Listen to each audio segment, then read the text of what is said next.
Welcome to the Main Character Podcast. I am your host, Brandon Hamblin, main character of my own story. But this podcast isn't about me. It's about you, and all of you. Every person that has ever lived on this planet, all 8 billion people here now, all that came before us, and all that will come hereafter are the main characters in their own story. My aim is to interview people that embody living in their energy and discovering from their perspective what their perception of reality is like. Buckle up. You're about to experience the world through another main character's eyes. Because we've been recording music together, I don't know, 15, 20 years, something like that. And he's always the guy that figures stuff out. And I was like, Yeah. I'm just the guy that, so I'm like, where do I plug in? Yeah, let me just start playing. What does he play? Guitar. He mostly does drums for me. Oh, cool. He transitioned from a guitar player to a percussionist when we started playing together because I can't keep a beat. Oh. I can't sing on time. I can't play guitar on time. Well, but you can do that with guitar. You don't have to be on time. Yeah, that's the thing is like I was always by myself. So, and then when we met, must have been like 19. We were like 19 years old, 20. We started playing. I don't know. There was a place called The Mill down in Riverstone. Yeah. It was one of the first little bars down there. Right. And somehow we ended up with that gig, and we played there every week for like, I don't know, a year or something. I love that. But we just cut our teeth. They would give us free beer, some food. That's all you need. And we would just bumble through these gigs. Yeah. Pretty soon we had some fun. We had one guy, it's one of my brother's old friends named Casey. We'd always use his PA and stuff because at the time we just had guitars. We're like, this is all we know. we just have a guitar. Right. And so he would bring mics, he would bring PAs, and it was every week we had a gig. We would have to drive to his house, wake him up, or remind him that we had by a gig. the way, we have a gig. Like everything's already set up other than his PA and stuff. Like all the gear is down there, all the chairs, everything's set up. And we'd have to like, where's he at? And we get in the van and we drive up there and he'd be sitting there watching baseball. And we're like, Casey, what are you doing? He's Bro. like, oh yeah, we got a gig. Yeah, we do. And I was like, same bat channel, same bat time every week, dude. This is all you do. Like him and his family had a Tom Petty tribute band. Oh, that's kick-ass. It was really funny. It was weird. It's weird. That is one artist I wish I'd seen. Did you ever see Petty? No, I don't go to concerts. You don't do concerts? No. No? I bet I can count on one hand how many actual concerts I've been to that weren't just live music at a bar. No way. Yeah. I hate crowds of people. Oh, yeah. Yeah. Like my favorite venue is the Gorge. That's probably what ruined it for me, honestly. Yeah, because the person experience sucks. Yeah. Well, I saw Jack Johnson there. It was brilliant. Jack Johnson, G Love, Donovan Frankenreiter. That would have been good. Very boring show. Well, Jack was boring. Well, I mean, all of his songs sound the same. And it's beautiful. He sounds just like the album. It's absolutely amazing. Yeah. But at 11 o'clock at night, after you've been drinking and doing drugs all day, yeah, G Love played. It was great. Donovan Frankenreiter rocked it. Yeah. Everybody's energy's super high. And then Jack gets up there. And he just kind of... Everybody started like falling asleep. It was wonderful. I mean, it's exactly what I wanted it to be. I was excited to see Jack, in person. At that time, he was my absolute hero. I wanted to be a surfer. I wanted to be a guitar player. Yeah. My dad was like, "You've never even seen the ocean." I had subscriptions to all the surf magazines. That's so funny. Those fun dreams you had when you were a kid. You've subsequently been to the ocean. Yeah. I'm terrified of it. Are you? I'm terrible at swimming. I hate water. We're surrounded by water. Oh, I hate the lake. Really? Get me in a river, I'm all right. What's the difference? I can touch the bottom. It's the depth thing. Yeah. Yeah, and there is something like we know more about outer space than we do the ocean. Yeah. It's creepy. I do remember though, I took a little sabbatical from school after a couple of years in from college, and my buddy lives in Florida, and I was, man, I'm coming down. Yeah. Coming down, man. Let's do it. He was like, all right. So I just bought a one-way ticket. Nice. Got on the airplane, flew down there with a suitcase and a guitar. I had no plans. I was like, maybe I'll apply to go to the University of Miami. maybe I'll just be a bartender down here.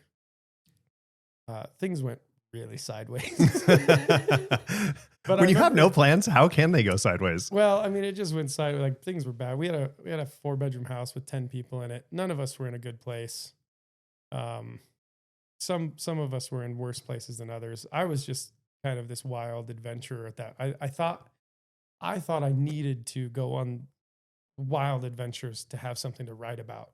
I was in this mode of thinking of like, I have to create stories. Yeah. We were talking about this the other day. Yeah, I have to live them. Yeah. I have to do the kind of Hunter S. Thompson thing. I have to do the gonzo journalism. Yeah.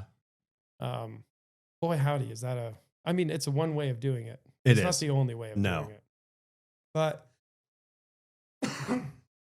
the first, I think it was the first or second night that I was in Florida. I was like, hey man, I want to go to the ocean. So like 3-4 o'clock in the afternoon, they're like, all right, we'll go down to Hollywood Beach. And I was like, cool. And we drove down there, found this cool little bar overlooking the ocean, and the canal is right there where the cruise boats come out. Yeah. And I'd worked on a cruise boat previously. So you've been on the ocean. Yeah. It was terrible. It was the worst job that anybody. I lied my way into the job too, which is actually that's a whole different story. That's a crazy. That was my first big adventure. We're touching on that for sure. But I remember just sitting there. I was like, because you could watch these cruise ships just sitting there drinking a beer. They come out of the canal and they're like huge, 4-story buildings. Yeah, like, they're what huge. The hell? And then as you watch them, I would sit there for hours eventually. And I would just watch them turn into little specks and disappear. Yeah. I'm like, wow. But that first night, drank a bunch of shots of Jaeger and I was just wild. And I was like, all right, I'm getting in the ocean. And there's nobody. It's like 9 o'clock at night. Nobody on the beach. Beautiful. Yeah. Absolutely beautiful. Magic. East side, Atlantic side. And water was beautiful, calm. And I was like, I'm going in. And my buddies like cheering me on. Like, yeah. Yeah. And then pretty soon I'm like 400, 500 yards out there. Oh no. And I turned around and I see them. They're like, yeah. I'm like, yeah. And they're like, no, come. Get your ass back here. I'm like, what? And then I slogged because it was only up to my waist. I was just like, I was like, whatever. Like, yeah. I never even had to swim. I was just walking. I was going to say, I thought you were a bad swimmer. Oh, I'm terrible. Yeah. Okay. That's why I was just like, well, I'll just keep going, I guess. And then I get back in. They're like, dude, it's shark feeding time. That's why nobody's here. That's why nobody's on the beach. I was like, you guys didn't tell me that before I got in the water. Jeez. All of a sudden, dun-dun, dun-dun. I was like, all right, well. And then the next time I swam in the ocean, I was really hungover and swallowed so much ocean water. Yeah. Every wave hit me and I just swallowed another gallon of water. Oh, jeez. Pretty soon I'm just vomiting on the beach and all these people are watching me. I'm like, sorry. I'm real bad. I do the same thing at the lake, man. I call it lake belly. I get really sick every time I swim there because I can't help but swallow all the water. Yeah, so don't do that. Yeah. So I just avoid it. Keep your mouth closed. I just avoid the water. Oh. It's funny. I don't think I've swam in fully submerged. I don't think I've swam in probably 15 years. Oh. No. Was that 2013? 12 years? So you dashed your surfboard dreams. Oh, I figured out real quick that wasn't going to happen. That wasn't going to happen. I tried wake surfing in Liberty Lake when I was like 19. And I was like, nope, not it. Not for me. I'm too big. My knees hurt too bad. Yeah. Don't like it. Not the thing. No, we were just in Hawaii almost a year ago. And I equate surfing to skateboarding. And there's zero chance in hell I'm getting I would break something instant. Those videos that they have on Twitter where like somebody tries something and 2 seconds later their ankle is going the wrong direction. I'm like, that would be me. Yeah.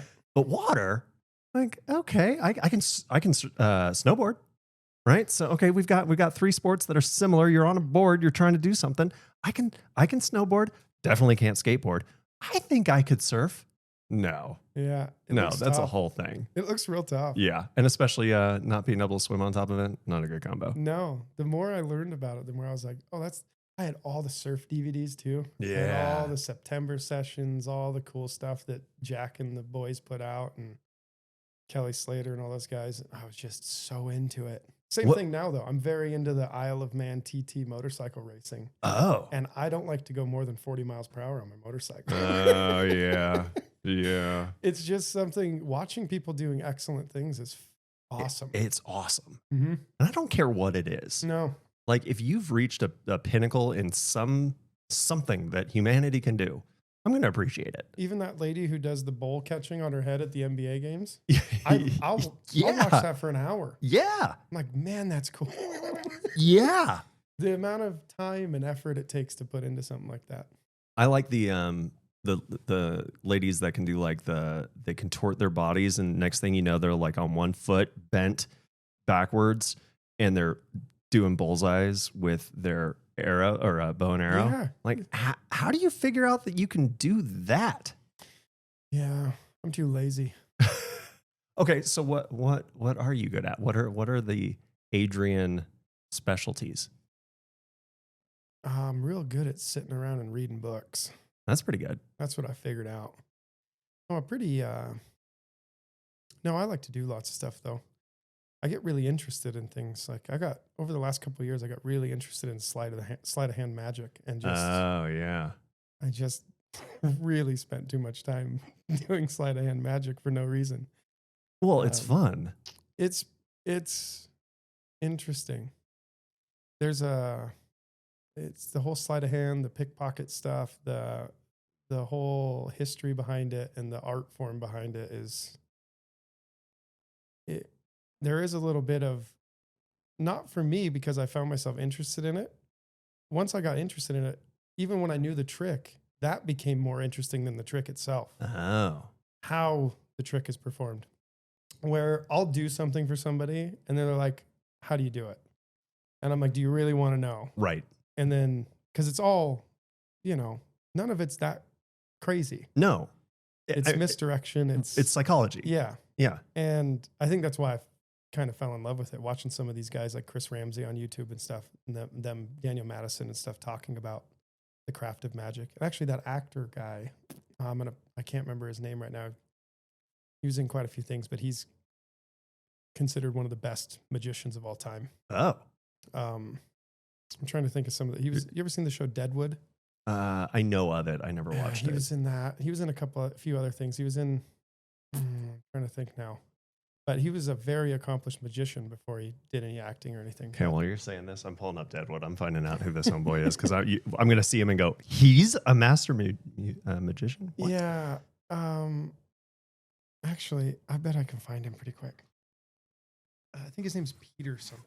Oh, Oliphant. I thought that's where you were going. No, not Oliphant. No, not Oliphant. No, he's a very minor character in the show, but okay. he's one of the card dealers in the show.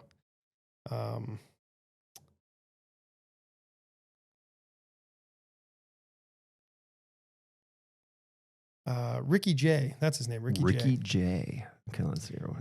But he's in quite a few movies. He was in some mobster movies too, I think. Yeah, The Prestige. Oh, I love The Prestige. Boogie Nights. All sorts of fun stuff. J. Oh, Ricky J.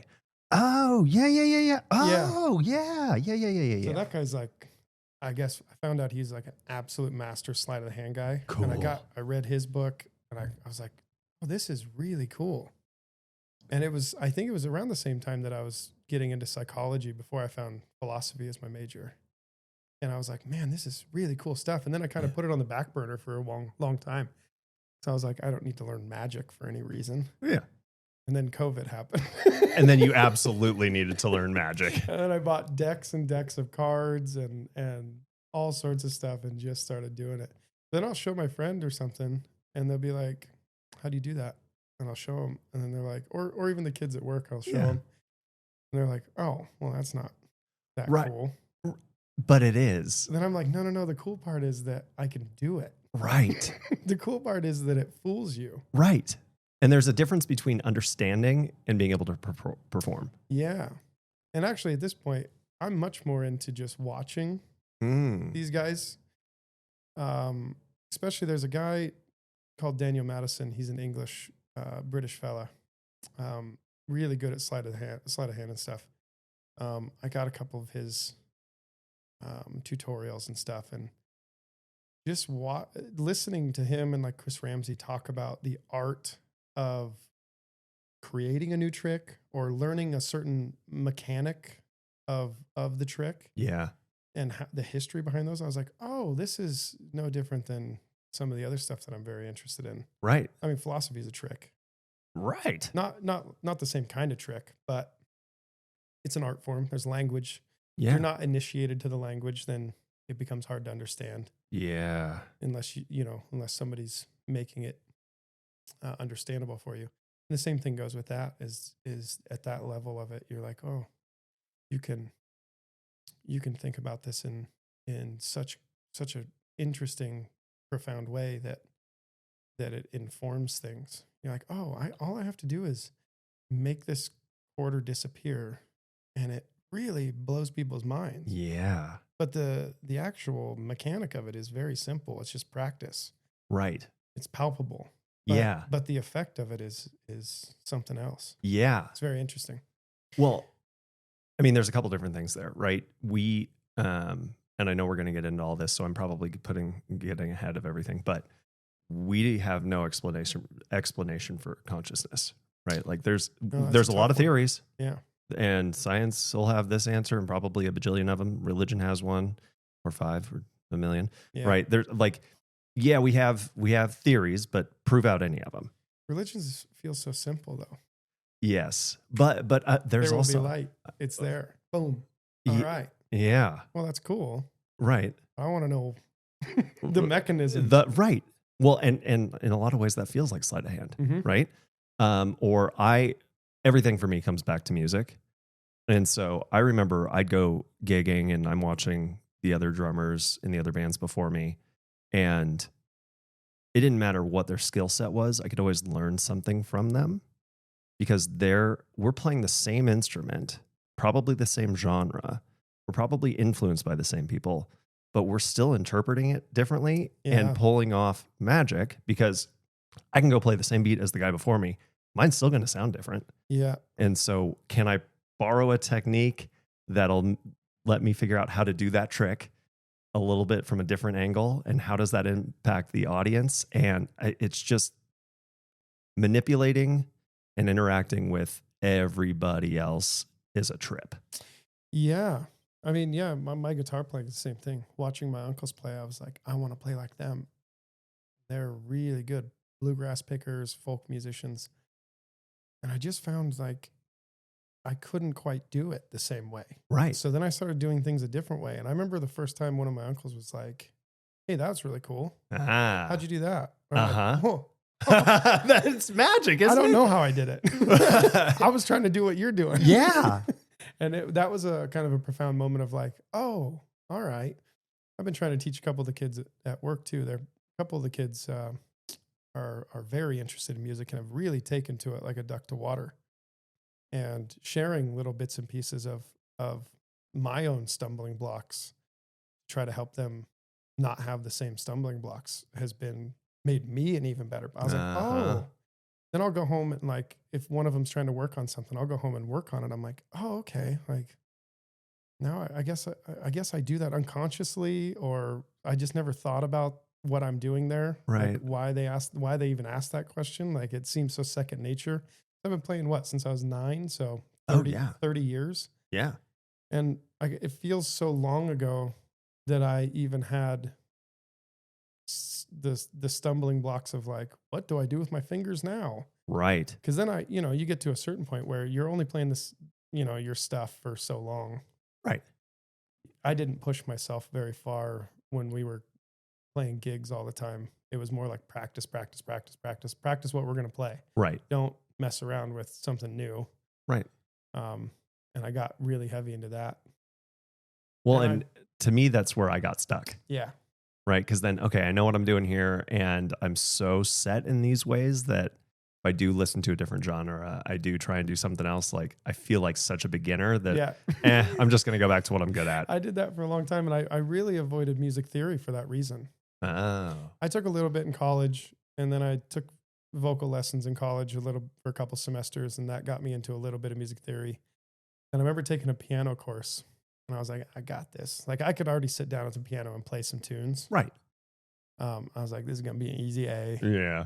I might learn a couple things. I didn't go into it with the right attitude. And I just flat out refused to learn any music theory. Oh. And I refused to learn how to sight read. Oh. And so it came like recital time, like our first recital of the semester. And I played, I think, what's that Benny King tune? Stand By Me. Oh, yeah. I played that tune. And I remember my instructor going, "You're not reading the music." I said, "Yes, I am." He goes, "No, you memorized the song." And I said, "All right, yeah, I did." She goes, "You know how I can tell?" I go, "No, I have no idea. I actually don't know anything about music. I just play music." she's like, "That's the best line ever." I don't know anything about it. I just do it. I don't know how it works. And for a long time, I didn't know anything about how it really worked.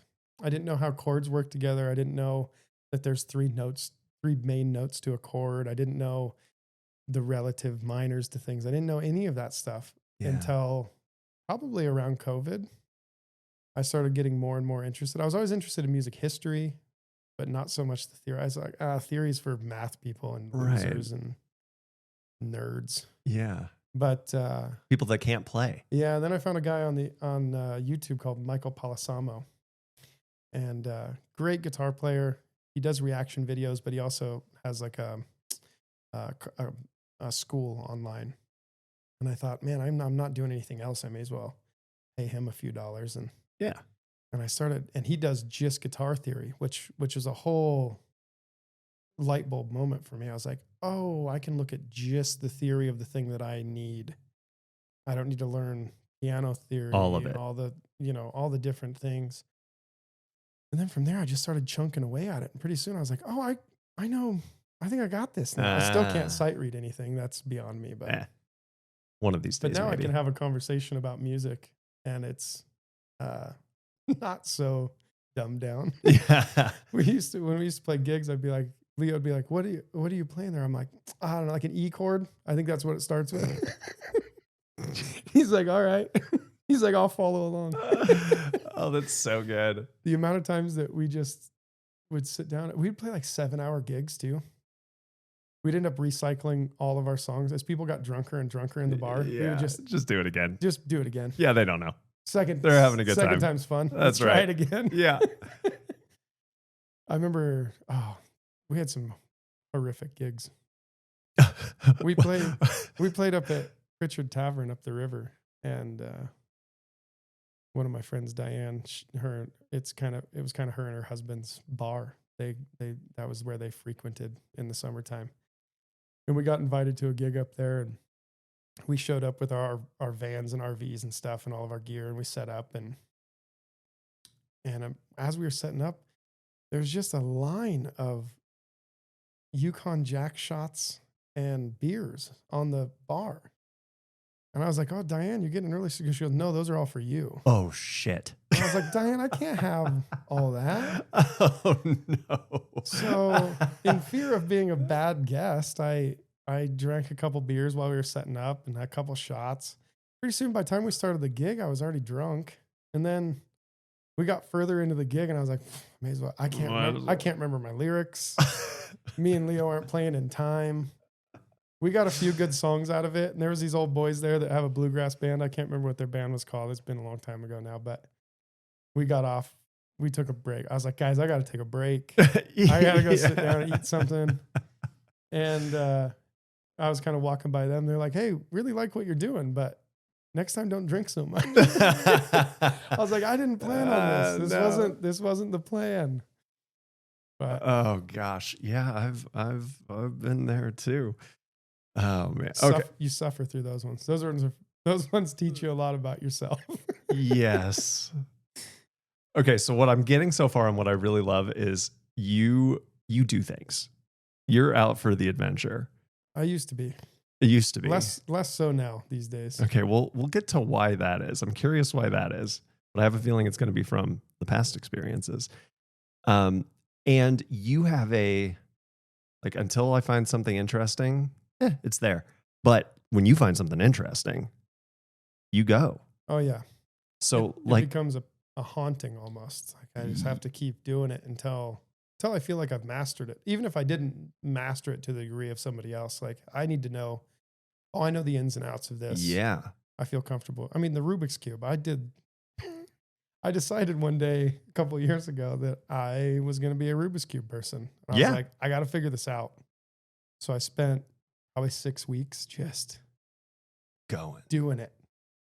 And then about halfway through that 6 weeks, 3 or 4 weeks in, I was watching some videos and I noticed these guys had these really cool cubes that move way better than the crappy black ones. I was like, well, I need one of those. And then I got one of those. And then pretty soon I'm timing myself. By the end of the month, I was doing like 1 minute solves. I was like, why am I doing this? But that's so cool. Yeah, but it's one of those things where it just gets in my head. Then I got to figure it out. Well, but you also get really cool ahas out of it. Mm-hmm. And then, so for me, because I do something similar, and it's always been kind of like with an overall theme of, this is a piece of the puzzle and it's going to unlock other pieces of the puzzle. Yeah. And as soon as I do that, then, and it's definitely the more you know, the less you know, where, oh, cool, I unlocked this and I totally understand that. And it made me realize all these ahas and great, but oh shit, now I have like 5 other things that I need to go unlock those. Yeah. And that opens up to 25. And then and pretty soon I'm like overwhelmed with, okay, well, I can't know everything. No. So what do I do? But my puzzle is more complete. But the puzzle's bigger than I realized it was. That was books for me in college. There was this never-ending stream of books to read, which made it really hard to do schoolwork. I mean, I was still a good student, but I didn't really fit in the format of 16 weeks on a subject. Yeah, no. Because I can do the same amount of work in 3 weeks. Yep. That maybe other people take 16 weeks to do. Not that I'm any better or anything. It's just the hyper focus of when I really get interested, but when I'm done being interested in it, I don't care to do it anymore. Yeah. I want to move on to the next thing. Yeah. So that became, and that's what, I have my issues with our academic system. It is really a training ground for office jobs. It's not 100%. There's no excellence in it. This is a much larger conversation, but democracy itself isn't about excellence. Our university system isn't about excellence. No. It's about creating good citizens who can show up on time, jump through the hoops, complete their work, and be nice to other people. Yep. And that at times that's why it took me probably so long to get through college, was I would bash my head up against these walls of like, oh, you want me to take that class, but I have no interest in that right now. Yeah. I have zero interest in that. If you can get me interested in it, I'll take it. But if I'm not, like, at the time when I remember I took physics at NIC before I transferred over to Montana, and zero desire. I sat in that class just numbly. All right. Yeah. Go to the lab. All right. We made a car go down the ramp. Right. Cool. And then fast forward to like 2 years ago, I became so intensely interested in physics that I read like 40 books in a row about entropy and all these different things. But I like the abstract theory part. I don't like the physical part of it. Right. And I was like, oh, how come I couldn't find that little nugget when I took that class? And I was like, oh, because that's not what that's designed to do. No. It does do that for people. And that's how I got into philosophy, was one little nugget from a communications course took me further and further and further. That's cool. But that wasn't the right time for my brain to click into it. Right. And I regret those things. I'm like, man, if I could have just focused a little bit. Well, but see, I don't think that's the problem. To me, the education system has become one size fits all, and it fits very few. Yeah. And you should be helping to inspire continued education throughout somebody's life. And like, yes, there's skills that people need to have to make it happen, right? And I just had another guest on that said, I don't know why we aren't teaching finances and taxes in high school, maybe somewhere in there. Middle school. It's not a difficult subject, but nobody learns it. And everybody needs it. So like, yeah, you need those. But then I love history. but there's definitely times where, like I really want to dig into Rome, or I really want to dig into the Civil War, or like name the thing. But I have to, usually there needs to be a spark that gets me going. Yeah. Like watching Jaws, and then I'm sure you've listened to Dan Carlin, Hardcore History, right?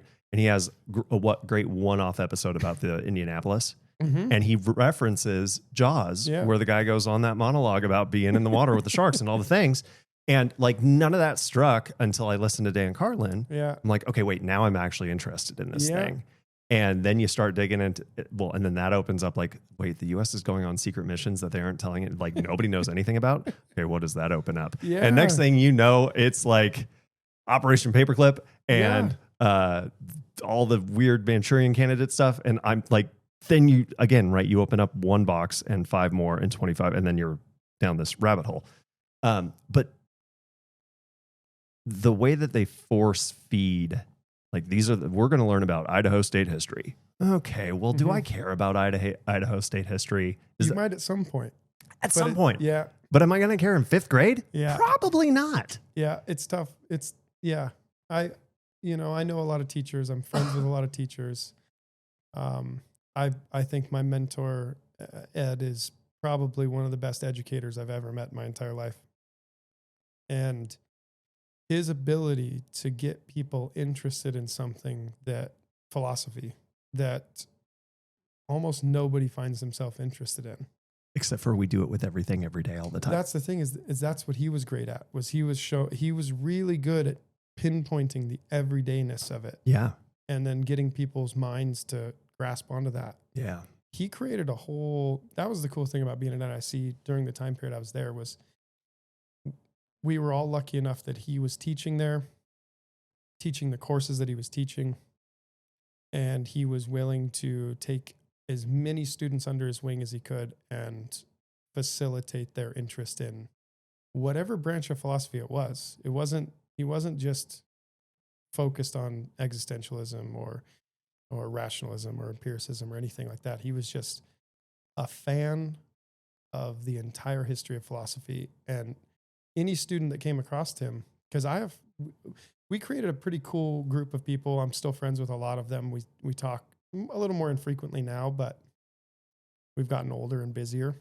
But all of us ended up interested in a different part of philosophy. That's cool. Some of us had some overlap and stuff, but Kate's was always this really interesting educator that could see what the person was interested in and twist that a little bit and go, this is why you should be interested in the other parts too. Yeah. But that, and that's where that rabbit hole thing came from. Every time somebody would recommend a book, that book then would recommend 10 more books. Yes. I always tell people, sometimes you don't even need to read more than the introduction to a book before you're ready to go on to the next book. Yes.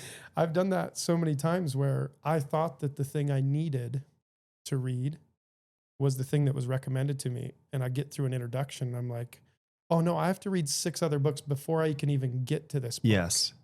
This book lies at the end of a conversation when I need to get to the beginning of the conversation first. Right. And that became quite obsessive. I mean, I think it still is. I still, am constantly digging through as many bibliographies and introductions as I can to find why this person is responding to the conversation. What are they responding to? Right. What do I have to read to understand why they're responding in this way? Yeah. And it can become overwhelming, but at the same time, it's very fun. Sometimes you come across stuff, you're like, not worth it. This is garbage. Yeah. Like, I understand why this person's responding to it. This person's work might be good, but the thing they're responding to actually isn't that interesting. Yeah. It's kind of, sophomoric or something. You're like, all right. But most of the time you're like, you start following those threads. You're like, oh my God, I got 50 things to read now. Yeah. Stacks of books that are laying around that I'm like, all right, I get to that. I got to read these 3 before I read that one. Yeah. Then I got to read this thing. And then you're trying to do it while going to college. I spent way too long being a student. Friedrich Nietzsche has a great quote, and I probably butcher it, but some sort of a paraphrase to it is, the student does the teacher a great disservice by remaining a student. Oh. And I struggled to get my degree for so long that I had this like weird mental block that I couldn't trust my own knowledge because I didn't have this piece of paper. Oh. And I had this like kind of, I guess they call it imposter thing, right? Yeah, imposter syndrome. Where like, I was like, am I really a philosophy guy? I don't have a degree. Right. And I was like, well, degrees are only like 100 years old. Right. Man. Like, I was like, I would be a extremely wealthy human being just in the amount of books that I own 150 years ago. Yes. The amount of books that I have that are just philosophy and history books, that kind of library would have been unattainable for a human being. Yes. For most human beings. And I just have them. And everybody can have them. Right. Amazon's wonderful. Philosophy books are a dime a dozen for the most part. Yeah. Unless you get these pop philosophy ones that are selling for $50, $60 for a hardcover. You're like, usually I will go, there's probably nothing in there that's interesting. Yeah. It's sophomoric. Yeah. Yeah. I don't need that because I can buy the Nicomachean Ethics by Aristotle for $1.50. Right. So why wouldn't I just read that instead? And it's stood the test of time. Yeah, it's 2,500 years old and we're still reading it. So, yeah, you know, probably some value in there. Yeah.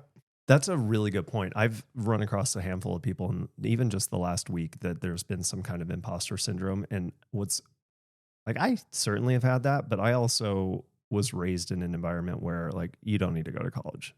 Yeah. And so I didn't have that, like, I need a piece of paper to prove myself. It was more, I'm going to figure out life as I go along, and I'm going to gather the skills that I need when I need them. Mm-hmm. But I do understand that, like, how did you end up getting over the imposter syndrome piece? Was it just that realization? You did have to prove it to yourself. Oh yeah. It took graduating before I stepped back and went, oh, you were already light years beyond way this beyond. Degree. Yes. And not that, it was a great accomplishment. It showed that I had, to myself, that I had the perseverance to, through alcoholism, through divorce, through COVID, all these different things, that I kept chunking away at this goal. Yeah. The goal turned out to be not as profound as I once thought it was. Right. But that doesn't take away from the whole thing that got me there. At all. I followed that that carrot for a long time. And I learned a lot of cool things, and I met a lot of cool people and did a lot of cool things because of that carrot of the degree. Yeah. Which is even more impressive, especially when you gave the example of, this might be a 16-week thing, I'm getting it done in 3. And so when like, that carrot was worth it, and you wouldn't have had all the experiences, you would like it absolutely paid off. Yeah. But even through some of the worst classes listen, I don't want to be rude, but there's people out there that shouldn't be teaching. Yeah. 100%.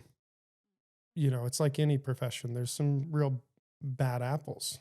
And some classes are designed just to take your money. Yeah. That's it. Yeah. And slogging through some of those really taught me a few lessons, because especially as my last semester, I still needed a 101 science course. Had you attempted it before, or were you just like, no, not interested, don't want to do this yet? I just never, my path through academia was so wildly unorthodox because of the people I had influencing me. There was never somebody who sat me down and was like, hey, these are what you need to graduate. Yeah. I just started taking classes, and that class would get me interested in a different subject. And then I would take that class. Yeah. And then I would take another class, and then I would take another. Pretty soon I just had all these classes. Yeah. But none of them added up too. I have enough for a communications major, a psychology major, philosophy major. That's amazing. I'm just like, I would guess probably a history major as well. I've taken countless credit hours of that as well. And then you just, at a certain point, I just ended up going like, what? I have a pile of stuff here. What do I have? Look at this. This is crazy. Yeah, that's amazing. And LCSC, luckily, what a great college. They have a really cool initiative, especially within the state of Idaho, to take any credit from any institution because they want to see people in Idaho finish their degrees. Cool. So when I approached that program, it was very easy. They went, yeah, we'll take all your credits. We will find a place for them. Even though they didn't have a philosophy program, they didn't have a way to transfer some of those credits easily. We had to go through laterally. Yeah, we had to go through pretty painstakingly, like, what was this course about? Here's the course description. What can we transfer it to? Right. And they were really great about it. My advisor, Ben Morton, was amazing at it. The department head was amazing at it. And it was a really, really enlightening experience that actually gave me the ability to overcome that last hurdle of getting that degree and subsequently going like, oh, the degree is really cool, but I didn't need it to be smart. Right. Like, it wasn't, that's not the thing. No, but it was the process in there. Yeah. Right. I mean, the number of things that you ended up touching and getting interested in. And that to me is what education is about, is just keep learning. Yeah. Like, what moves you, go study that thing. Raising 4 children, my oldest loves reading. He's better at the drums than I am, and I've been doing it for 20 plus years. He just consumes things. My second one, good luck getting him to read a book. Like, I've told this on the podcast before, but he just spent $1,200 on a mobile app game. And so his punishment is, you're finally going to read, bro. Yeah. And so now he is, and he's cruising through the books, and he's like, oh, I actually really enjoy this. And so if that can be inspired, like, yeah, I love the carrot at the end. I love the degree. I love being able to say, yep, like, yes, I did what I needed to do to get this. But what did you learn? Did you get consumed in learning and loving the process? That's the thing, is I fell in love with that. I mean, so I didn't want to go to college. What was it? I was a terrible high school student. I did great on all the tests. Actually had a teacher, a lovely history teacher, and I loved history, but I was terrible at doing homework. Me too. I wanted to play guitar. I wanted to play a video game, read a different book.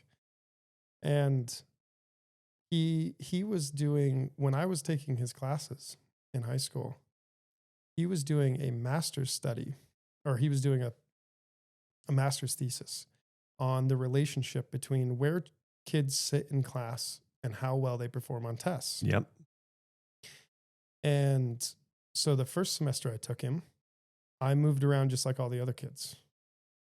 I think every 2 weeks or every section, he would move us. Yeah. After we'd have a test.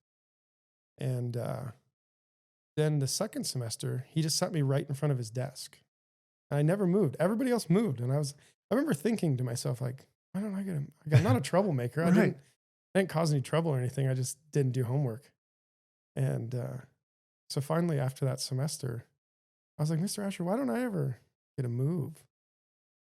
And he's like, well, you're really throwing off my study here, because you're good everywhere. He's like, you get A's on every test, but you refuse to do any homework. So I thought maybe if I sat you in front of me, it would put pressure on you to do the homework. And I was like, nah.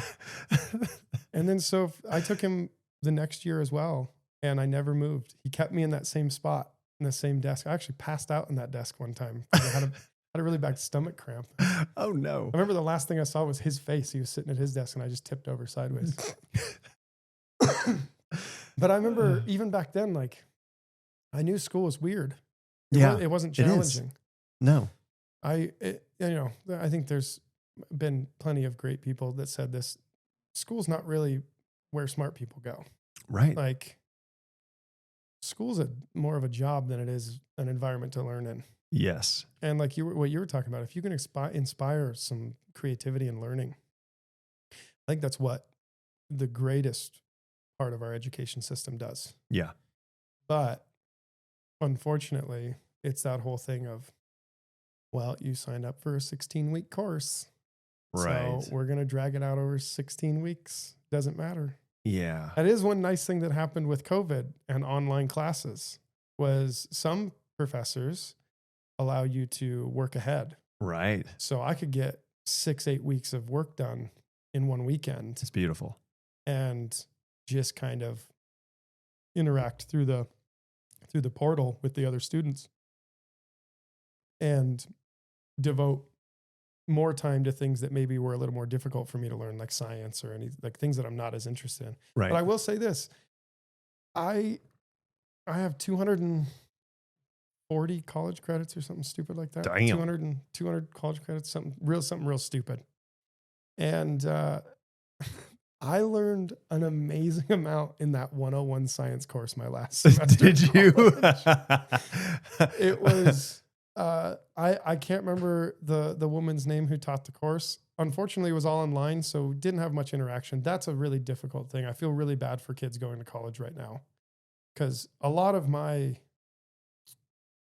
passion for learning and reading was born out of the interactions with other students. Yeah. And being in that classroom with your professor and seeing how they comport themselves. Yes. And how other students comport themselves in relation to you. And then it's completely lost online. There's 100%. There's none of that. You can still learn. You can still get a decent education doing it that way. But there's some magic dust that is sitting in a classroom for the 16 weeks, especially when most of you start getting interested in that subject. Right. And you're like coming across these new ideas together.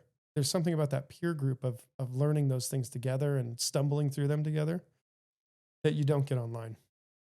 But it was a great class, and I have to give her credit. She made a 101 science course not only accessible, but incredibly interesting. I love that. I was like, man, this is cool. The book she chose for the main book was great. Bryson, I think is his last name. He writes a bunch of books. I actually had read a few of his other books before taking that class, weirdly enough. And then she used his book on science as her main coursework. And it's great because it's just a nice overview of the history of scientific thought. Yeah. And I was like, oh, this is so fun. Like, if more introductory courses need to be taught this way, not just like, I think people should start with theory before they get into practical things. Like the theory can open the door to understanding why you need the practical application part. Yeah. Because if you don't have the theory part, if there's no why, there's no why. I get why a lot of high school students, like, I don't, like a lot of the kids that work with us at work and stuff. And sometimes if they're uninterested in a subject, I'll kind of scoff at them at first. I'm like, well, you're not interested in it because you're not looking at the right parts of it. Right. You need to know why it's interesting before you can find the practical application of it interesting. Yes. But unfortunately, that tends to be lost in the education system. In the wave of pushing people through and trying to scout people out of as much money as they can. Well, and the theory piece is so important because, like, I might have an interest in a subject and I might have some knowledge around that subject. But if you just plug me in at what you think is 101, well, I might have point A, E, F, G, and M, but it'd be really nice to understand why the B, C, D part is important as well. And that's what theory does, especially when it's a history of. Yeah. Yeah, because when you start connecting those dots, you start understanding the value of each individual subject or whatever. It's, as a philosophy person, it's kind of hard to think that there's any subject other than philosophy. We have all these other things now. We have science and mathematics and psychology and communications and all. They were all once philosophy. Yes. That's what the philosophers were doing. Right. And now we just have this bifurcation of those systems where it's like, I think it's Goethe says this in Faust, or maybe one of the essays that he wrote. Or actually, Nietzsche says this about Goethe. He says Goethe was the last Übermensch, the last person who will be a master of everything. He was a politician. He was a philosopher. He was a scientist. He was all these different things. He was a poet, a novelist. And even by the time Nietzsche came about, which was about 60 years after Goethe, 70 years after Goethe, this was 1870, 1880. Even Nietzsche's like, things are too specialized. Yes. You can't learn all of it now. Right.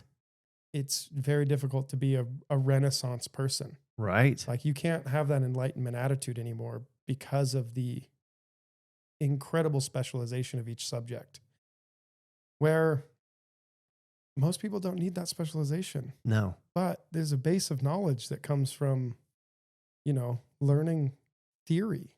Yeah. Where the minutia of the actual mechanics of, say, physics or something like that may be lost on somebody, but they can get into the theory of it. You can teach somebody about, I was telling somebody about entropy the other day, and I'm not very well versed in it. I've read a couple books now and watched a few videos because it's fascinating.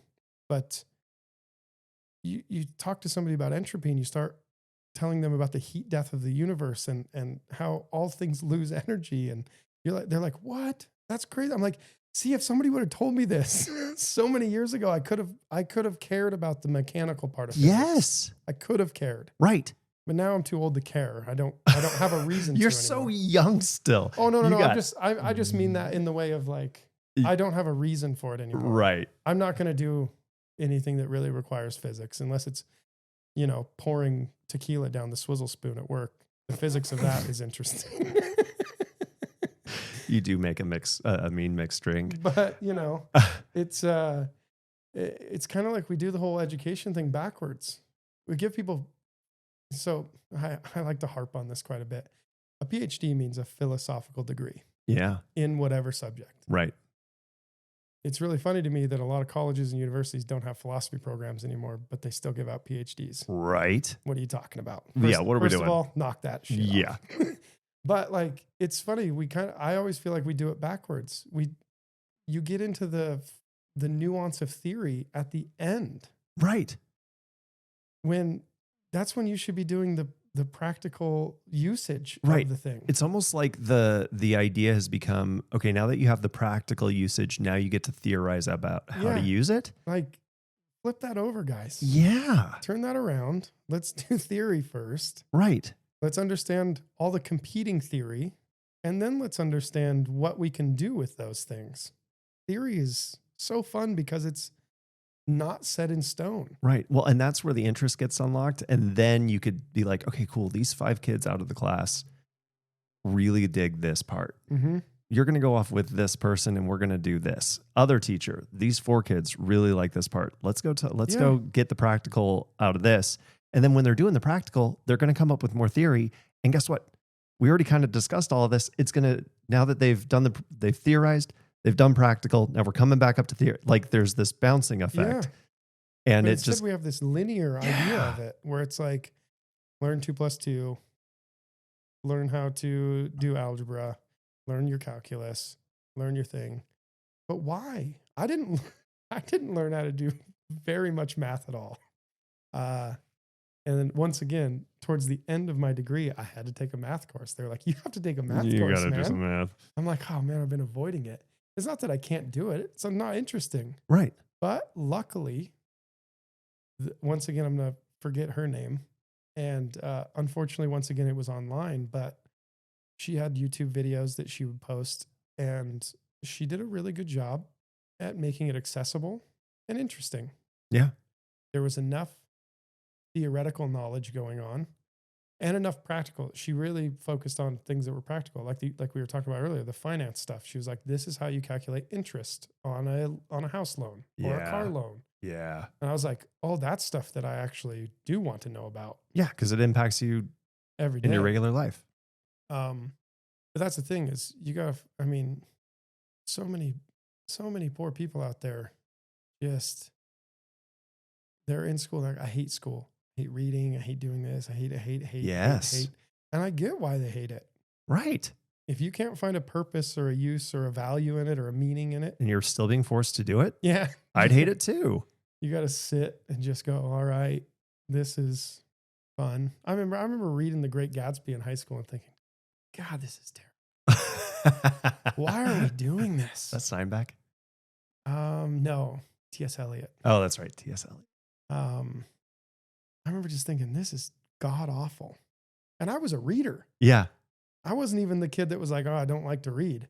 I loved reading, but I was like, this book sucks. Yeah. And then fast forward, 10 years and I'm in college and I have professors that are passionate about early American literature. Yeah. And then I'm like, oh, The Great Gatsby is the best book I've read. Isn't that funny? I mean, I now think differently now, but I remember reading Great Gatsby in high school, and we had the coolest language arts teacher, and like she would go to concerts with students, and like fun. I'm sure she got fired at some point because there was probably other stuff that was going on. But that's the Socrates method. Being friends with your students. Yeah, I mean, really, that is. I think it's a great way to do it, but. I understand. Although I also like the really grumpy old history teachers. I always got along with them great too. Me too. And they weren't going to be my friend. Nope. So, I mean, it depends on different strokes, different folks. But she had assigned some kind of homework, and she had a very strict, like, the only reason I'm going to assign you homework is if it's important and I need you, right? Like there's something I can't get to you in class that you really need to go do this on your own. And I accused her of just assigning homework to assign homework. I was on her shit list so fast. But it was Great Gatsby. That was, that's my. Hey, that's not a great read. No, I think I actually enjoyed it. Oh, it's good. It's fine. But I also remember thinking, like, what am I supposed to be taking away from this? For me, though, after reading, tons and tons from that tradition, that early American tradition, it wouldn't be the one that I chose for the curriculum. No. Especially in high school. Right. I think, a college kid in his, his or her late teens, early 20s would find much more meaning in The Great Gatsby than a, 11th grader. Yeah. Because they're going to parties. They're experiencing social awkwardness with people. Right. Where, you look at something like, what's his name? James Joyce, The Portrait of a Young Artist. I think that's probably, out of that same sort of time period, a much better book to get young people interested in artistic things, especially literature. Right. Literature's tough. Yeah. I mean, I found out, what was it, 2 years ago? I found out I have aphantasia, where I don't have image generation in my mind. Oh, right. Yeah. That blew me away. That was a accidental discovery. Yeah. How do you find that out? I was reading an article. The title of the article was like, lady takes pictures of vacations because she can't remember them or something like that. And I was like, all right. I started reading it. My girlfriend was laying in bed next to me and I'm reading it. I got like halfway through it and I was like, well, this is stupid. This is how everybody experiences the world. Like, I'm not reading this. And I just kind of put the phone down and then she started reading it and she read the whole thing. And she's like, and then she just goes, Adrian, will you close your eyes? And I close my eyes and she goes, can you picture a red apple? And I go, no. She goes, what do you see? I go, nothing. It's black. She's like, well, you have aphantasia. That's what this lady's talking about. She can't picture things in her mind. That's why she takes pictures of it. I was like, oh. So then we started looking into that.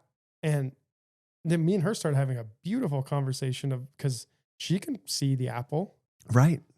And then like it dawned on me, holy moly, there's a foundational piece of my existence that is wholly different than the other people around me.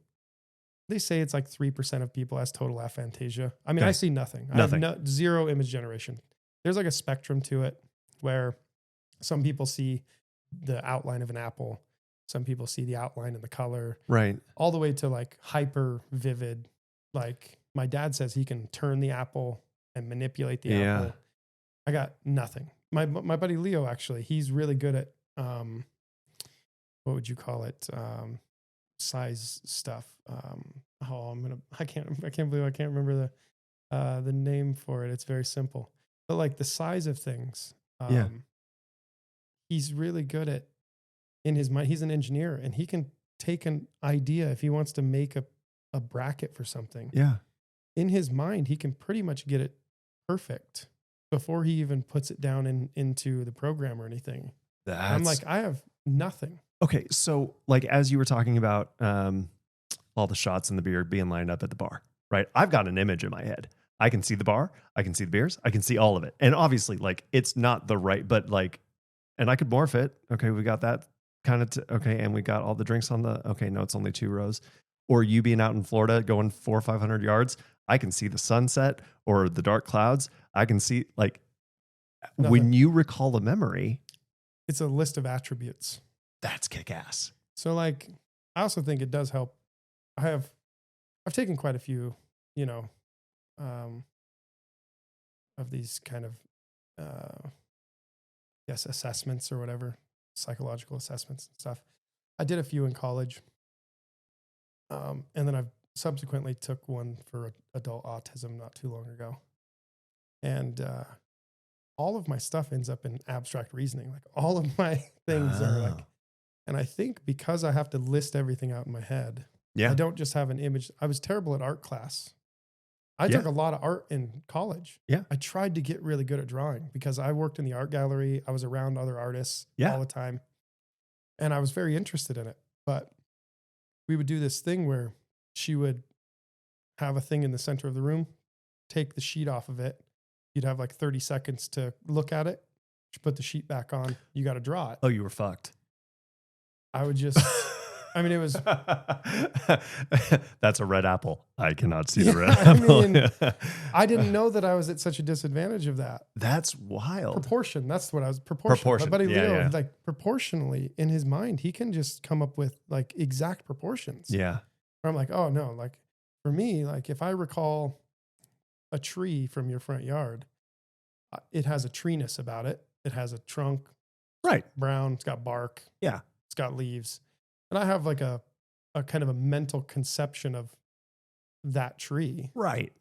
But if I close my eyes, there's no tree. There's no tree. But so me and my girlfriend were laying there talking about it, and she was asking me all these questions. She's like, well, what about this? What about this? And, what's it like to, like when you're thinking about, like your mom's face or whatever. I was like, I got nothing. Like I have a list of attributes that my mom looks like. It's not that I can't remember her face. Right.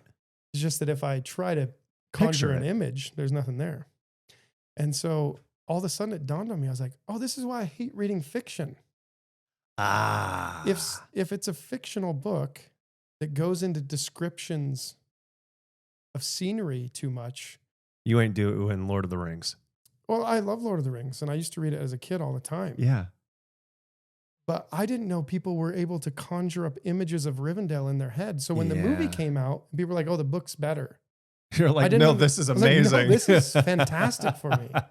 Oh, that's so good. And then like finally it did dawn on me. I was like, oh, that's why I like Harry Potter. I read Harry Potter when I was a kid. Yeah. The movie started coming out way better to me. Yeah. I didn't have an image of Harry Potter in my head. I knew he had glasses. Right. And the scar I knew on he his was forehead. a boy. The scar. Yeah. I knew Ron had red hair. Right. It didn't matter what they looked like to me. No. Because I have nothing. Right. I just you really need Well, so then that, because you have really good recall too, it feels like. Yeah, I recall really well. And that's probably, I'm assuming that's one of the benefits. I would guess so. Because like you brought me this, which is such a treat. Thank you for bringing this. So when you think of The Rebel, then you've got just a list in your head of, yep, that book has this. This is what he said. Yeah. Because I'm so much more, I can't remember who the guy was that said it, but I think therefore I am. Right. Like I get the punchline, but I can never tell you the rest of it. And it's because I don't have the, like, if I'm pulling names are the same with me. If I need to pull something, I know the general vicinity. I can go to that file cabinet in my brain, but I ain't got I don't have a last name reference. So that's funny. Have you heard of the Mind Palace thing?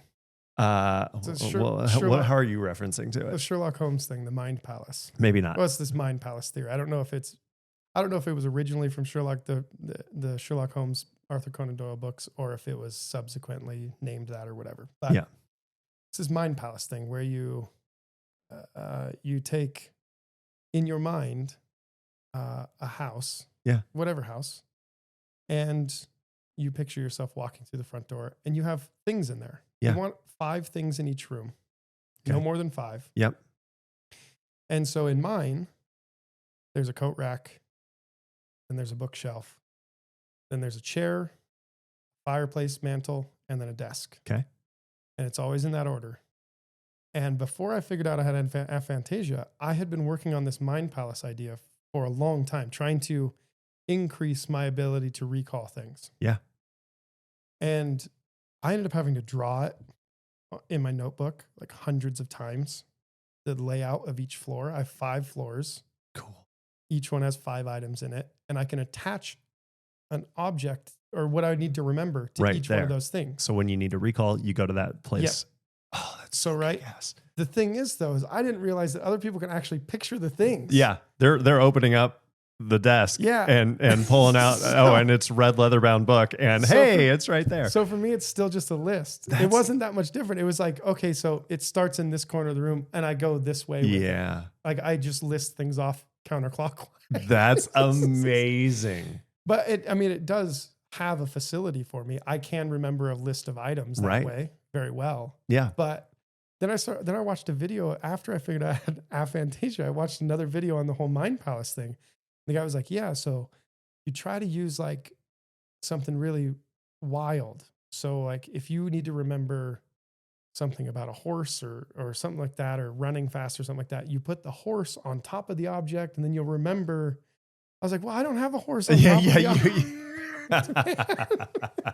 So that's been a very fascinating journey. Then there's other types of aphantasia too. There's like emotional aphantasia. There's all sorts of different things. I do think auditorily, for whatever reason, that's how my brain has compensated for it. Song lyrics, tunes, parts on the guitar. I mean, the other day it happened at work. Song came on and I started singing it, and Justin's son Noah goes, or I said something, I go, man, I haven't heard this song in 10, 15 years. And he goes, you know every word still? And I was like, that's kind of how songs work. I go, but also that's just the way my brain works. Yeah. Like once it's in there auditorily, it's there. I got it. Yeah. Visually, good luck. Yeah, good luck. That's okay. So I have to ask a question about the mental jukebox, and then I'm going to broaden this out. Same thing, right? It could be 20 years, 15 to whatever it is. And as soon as that song comes on, not only am I back where I heard it last, but I got all the lyrics, I got the drum beat, I've got all that there. I, with my mental jukebox, do not have control. I can influence it. If Rachel's singing some ditty, that's what my jukebox is going to switch over to. But when I wake up in the morning, whatever's playing, I did not pick it. Yeah, mine's kind of that way too. And I always have a tune playing. Yeah, me too. Yeah. There's always something stuck in my head. Yeah. And I get hyper focused on certain songs. Yeah. And it might not even be because of the song. It's usually because of the tonality, the minor key, something, beats per minute, whatever it is, whatever thing is synced up with my brain waves. Yeah. I have playlists for different things like that. Yeah. And sometimes I'll go months without listening to a certain playlist. Right. But then for the next 3 months after that, you're there. Man, that's the mood I'm in. That's the jam. And it doesn't matter the music, the songs. It's just got to be the right beats per minute, the right tonality, the right kind of recording. Yeah. Sometimes, especially old recordings, I find I got tinnitus in one ear, so I listen to a lot on headphones as well. So I find really old recordings with that really tinny high end. Yeah. Sometimes really grates my teeth. Yeah. As much as I want to listen to it and I love the song, right? I'm like, man, that's really driving me up a wall today. Yeah. Or for a few weeks, I'm like, no, skip, we ain't doing that. Skip. That's also why I really fell in with like lo-fi music. There's something about the muffled beats and the kind of underwater sound. Yeah. That I find very, very nice. Most of the time, that's what's going on in my headphones is some sort of electronic lo-fi. That's cool. Sort of thing. It's not even my favorite music, but it's just what it's the right. It just tone. It's the right feel. Keeps my brainwaves right. Yeah. Well, okay. And so what I love about this is, I think I started this with, we don't have an understanding of consciousness, right? And again, and this is also why philosophy is amazing, and why the in-person and being able to be with your peers and everybody else is so important, is that comparison of, no, this is how I'm seeing it. Well, I thought you could only see it this way. So, right. It's the being able to, you can only get so far on your own. Yeah. Well, my girlfriend asked me during our aphantasia conversation, she goes, didn't you do like a lot of guided meditation and stuff? Oh yeah. I was like, yeah. Like I took yoga for like 6 years. Cool. And she was like, well, what was that like for you? And I was like, I thought it was a metaphor. I thought walking down by the creek and sitting down and listening to the water and all, I thought all of it was just a big metaphor to try to get you to relax. That's amazing. All of it, all that was going on in my mind was stop thinking. Stop thinking. Just stop thinking. For 5 minutes, stop thinking. I always love those guided meditations where, right, it's you're walking by the creek and you see a small boat and you take the boat across and you come across a small island and I wasn't doing nothing. and your grandma appears and she offers you a gift. What is the gift? So you like that's the there ain't nothing in that box because there ain't no box. It was a big load of crap to me. So I would lay there in guided meditation, and I got pretty good at meditating. Yeah. Oh yeah. Like, actually, I think for me it might be easier to get into meditation because I don't have images flashing. Right. Same thing. I did learn some really interesting things about PTSD and aphantasia.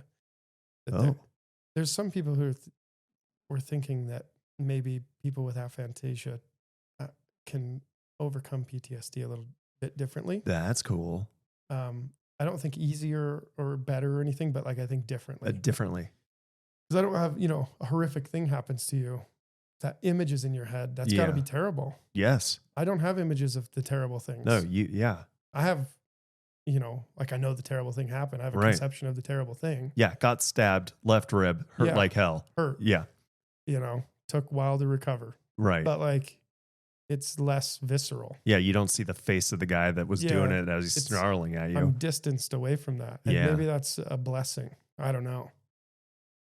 I listened to a great Radiolab podcast not too long ago on aphantasia. One of the girls who does Radiolab also found out in an interview that she has it. Oh, geez. She found out similarly that I did. Yeah. Where she was talking to this neuropsychologist guy or whatever, and it came up, and she was like, well, that's how I experienced the world.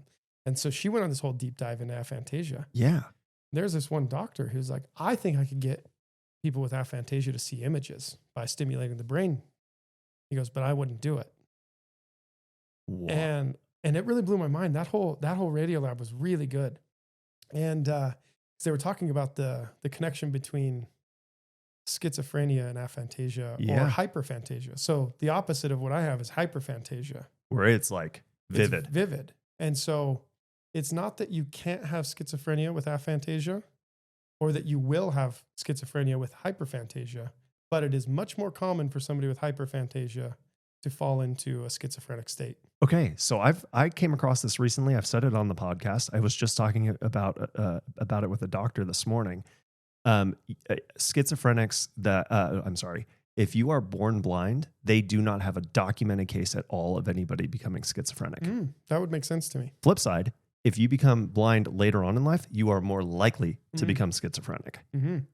And so adding in that piece of it right there. So what is it about the visual, whether it's mental or it is your actual vision, that can make you go that direction? Well, they had a case study of a guy they talked about a guy on that Radiolab that his imagination was so strong that when he was riding in the car with his parents, he would picture himself running on the tops of buildings. And that was his reality. Like it would be so vivid and real to him that it became real, that it was real. And hearing that was really wild to me because I was like, I now know that there's a bunch of freaks out there seeing all sorts of stuff in their heads. No, I say it to my girlfriend all the time. I go, quit being a freak. You can see stuff. That's so funny. But no, like that somebody's I think imagination is almost the wrong word. Now I'm really leery of using imagination as a way to describe something because I have an imagination. Right. My imagination just isn't visual. Right. And maybe that misses out on certain things, but I do think it then has other attributes to Absolutely. it that are strong. But his imagination being so strong, I mean, he ended up being schizophrenic and later in life, and really terrible. It's very tragic, his story, but that was really mind blowing. But the doctor saying that he thinks that it would be dangerous to give somebody like me imagery. Yeah. He was like, so the way he described it really, really took me aback too. Cause he was like, imagine you are a child with this image generation going on. Yeah. It starts off very slowly. You get used to it. You know the difference between reality and non-reality. Yeah. And he said, if I just flip the switch on your head, You would be fucked. you would have no idea how to discern the images being generated by your brain and what reality is because you have never had to do it before. And I went, oh, I don't want that. Nope. Yep. Let's not I don't simulate want that part. tool then. No. I'm good without that tool. Oh. That really freaked me out. I was like, oh, I don't want to bump my head and get the tool. It's either. giving the kid dad's gun. Yeah. What You're do like, you do with it? What do you do? Whoa. Like you would have no foundational concept of how to navigate your imagination versus reality. Right. Oh, that's Yeah, that's messing with me. That was a really cool radio lab. I mean, there's tons of really cool ones. I don't know. There's one about an octopus. You should probably listen. That's to my as next well. tattoo. It's an octopus. There's this octopus that incubates their eggs for 4 years without moving. They die. What? Yeah, they die incubating their eggs. And this research group, oh, you got to listen to the podcast. It's so good. There's so many cool nuances of the story. The short story of it is this research group spotted this octopus when they were doing some other research. Yeah. On this rock outcropping in the ocean. And they didn't think too much of it. They were like, oh, it's this kind of octopus or whatever. And then they leave, and like 3 months later, they come back. It's still in the same spot. They're like, all right, this is crazy. The hell? And then over the next 4 years, they just keep checking in on it every once in a while. Whenever they're near, right? They go to try. They take a few minutes. They go down just and go check. At one point, it was fighting off a bunch of crabs. Like it has this like involuntary movement hibernation thing that it goes into, and it's like fighting off these crabs. Cool.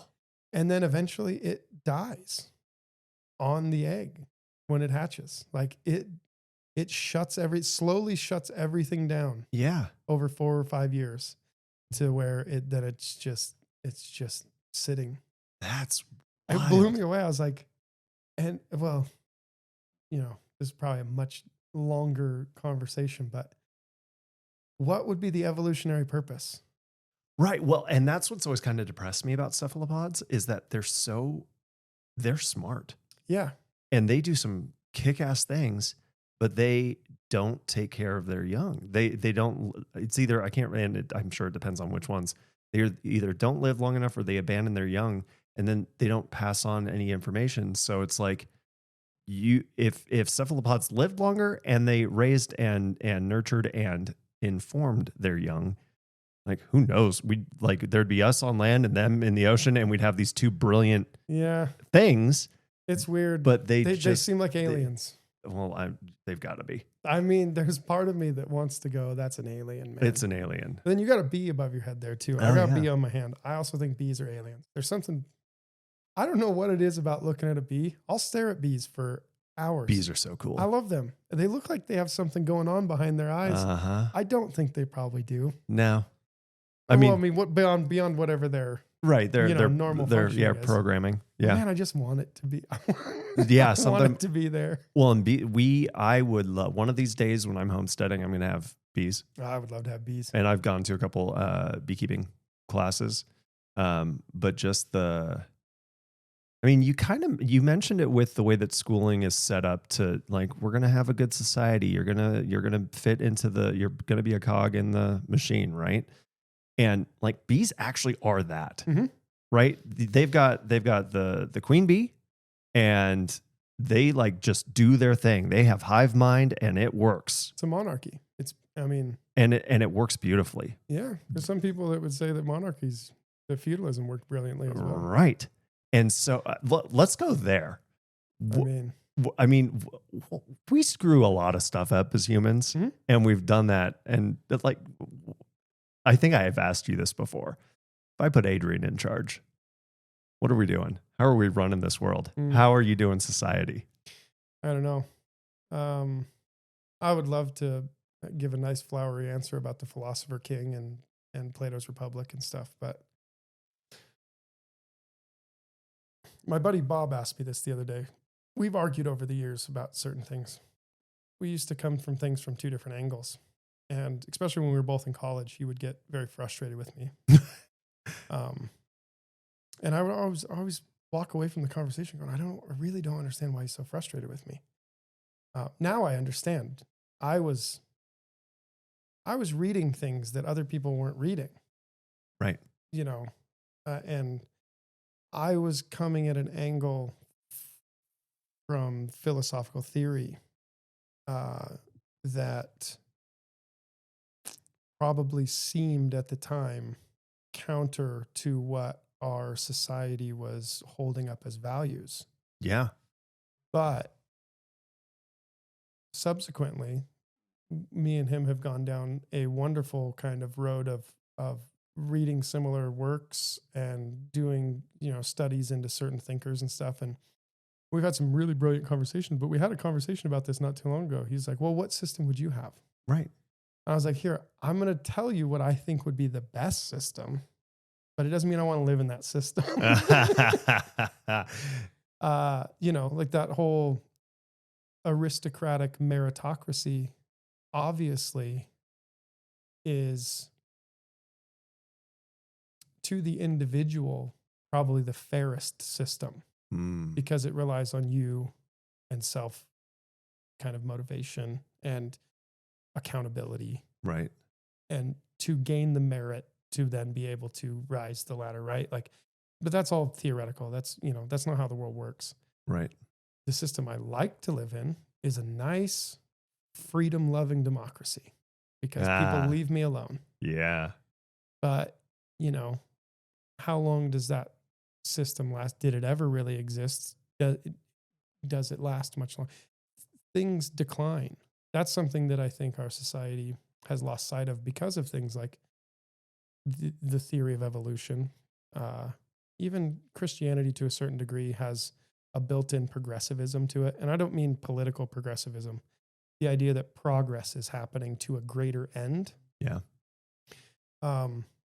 And evolution is born out of the theory of evolution. Darwin was a religious person. The theory of evolution is born out of a religious mindset. Context. Yeah. But that kind of classical liberalism, progressivism of things moving towards a brighter end, towards the Star Trek society, towards, whatever greater good. Yeah. Insects and animals evolve to the best they can be. It's the language that's the problem, right? But it gets embedded in people's heads that progress is somehow good for the sake of progress. Yeah. And then we forget about this whole decline thing. Oh, yeah. Like Oswald Spengler, many people don't like his thinking. I found his methodology to be quite enlightening. His study of history and culture is fantastic. But, he makes mention that civilization is much like the human body. It has a period of being born, growth, action, contemplation, and then decline. Right. And if you take a long view of history, it's very plainly obvious to see. There's another guy called Neil Howe, and I can't remember his partner in writing the book called The Fourth Turning. And they talk about this. They stumbled across it doing a study of all the generations of American citizens or Americans. Yeah, since all the way back to the 1600s. Oh, 1600s. Okay. So they start in the 1600s and they give a name and kind of an overview of each generation. Yep. And they show how cyclical the generations work. Right. Is this the classic hard men create good times create? Yeah, kind of. It's kind of men. That sort of thing. Yeah. Where they show that America especially, it doesn't work for Europe. Their theory doesn't really work for Europe, and it doesn't really work for some other places. Is that because they've already declined? No, I think because they were focused initially on American generations. Oh, got it. Okay. Yep. And so the way that their cycle works with the American generations. I think you could probably adapt it to other civilization and other stuff. Yeah. But it would have to be heavily adapted. And it's kind of a prescriptive theory. It's very interesting, but they kind of show how, a certain generation, I can't remember the exact wordage they use. They have, the heroic generation, the wisdom generation or whatever, and this and that, but they have 4 of them, and they each follow exactly the same every time. That cycle just keeps and going. It just keeps going. Yeah. And that really blew my mind. I was like, oh yeah, like that's pretty plainly obvious. Yeah. Right. And then you start taking that scope from the short term of American history out into larger civilization. And you go, oh yeah. I mean, this is an argument that a lot of people have made that, Greece wasn't the beginning of Western civilization. It was the end of the Mediterranean civilizations. Rome is the beginning of Western civilization. Yes. They borrowed from the end of that other great civilization. Yeah. And we are much more Roman than we are Greek. Yeah. Western civilization is very distinctly Roman more than Greek. Yes. Even though our education system, a lot of our words, a lot of our theories does come from the end of that civilization. Yeah. But the really striking thing is that civilization also ended with a democracy. I mean, Athens, was king of the roost at the end of that civilization. Yeah. So you have to start asking yourself what do those things look like? And decline doesn't necessarily mean bad things. No. Decline just means that it's not, I think if we're honest with ourselves, the heroic time, the action part of America was probably from 1880 to, 1960. Yes. That period of time, we have, unfortunately, the Great Wars, but also we're industrializing, we're technology, all this stuff's going on, we're infrastructure. America's this huge wave of stuff is coming. It's the golden age. Yeah.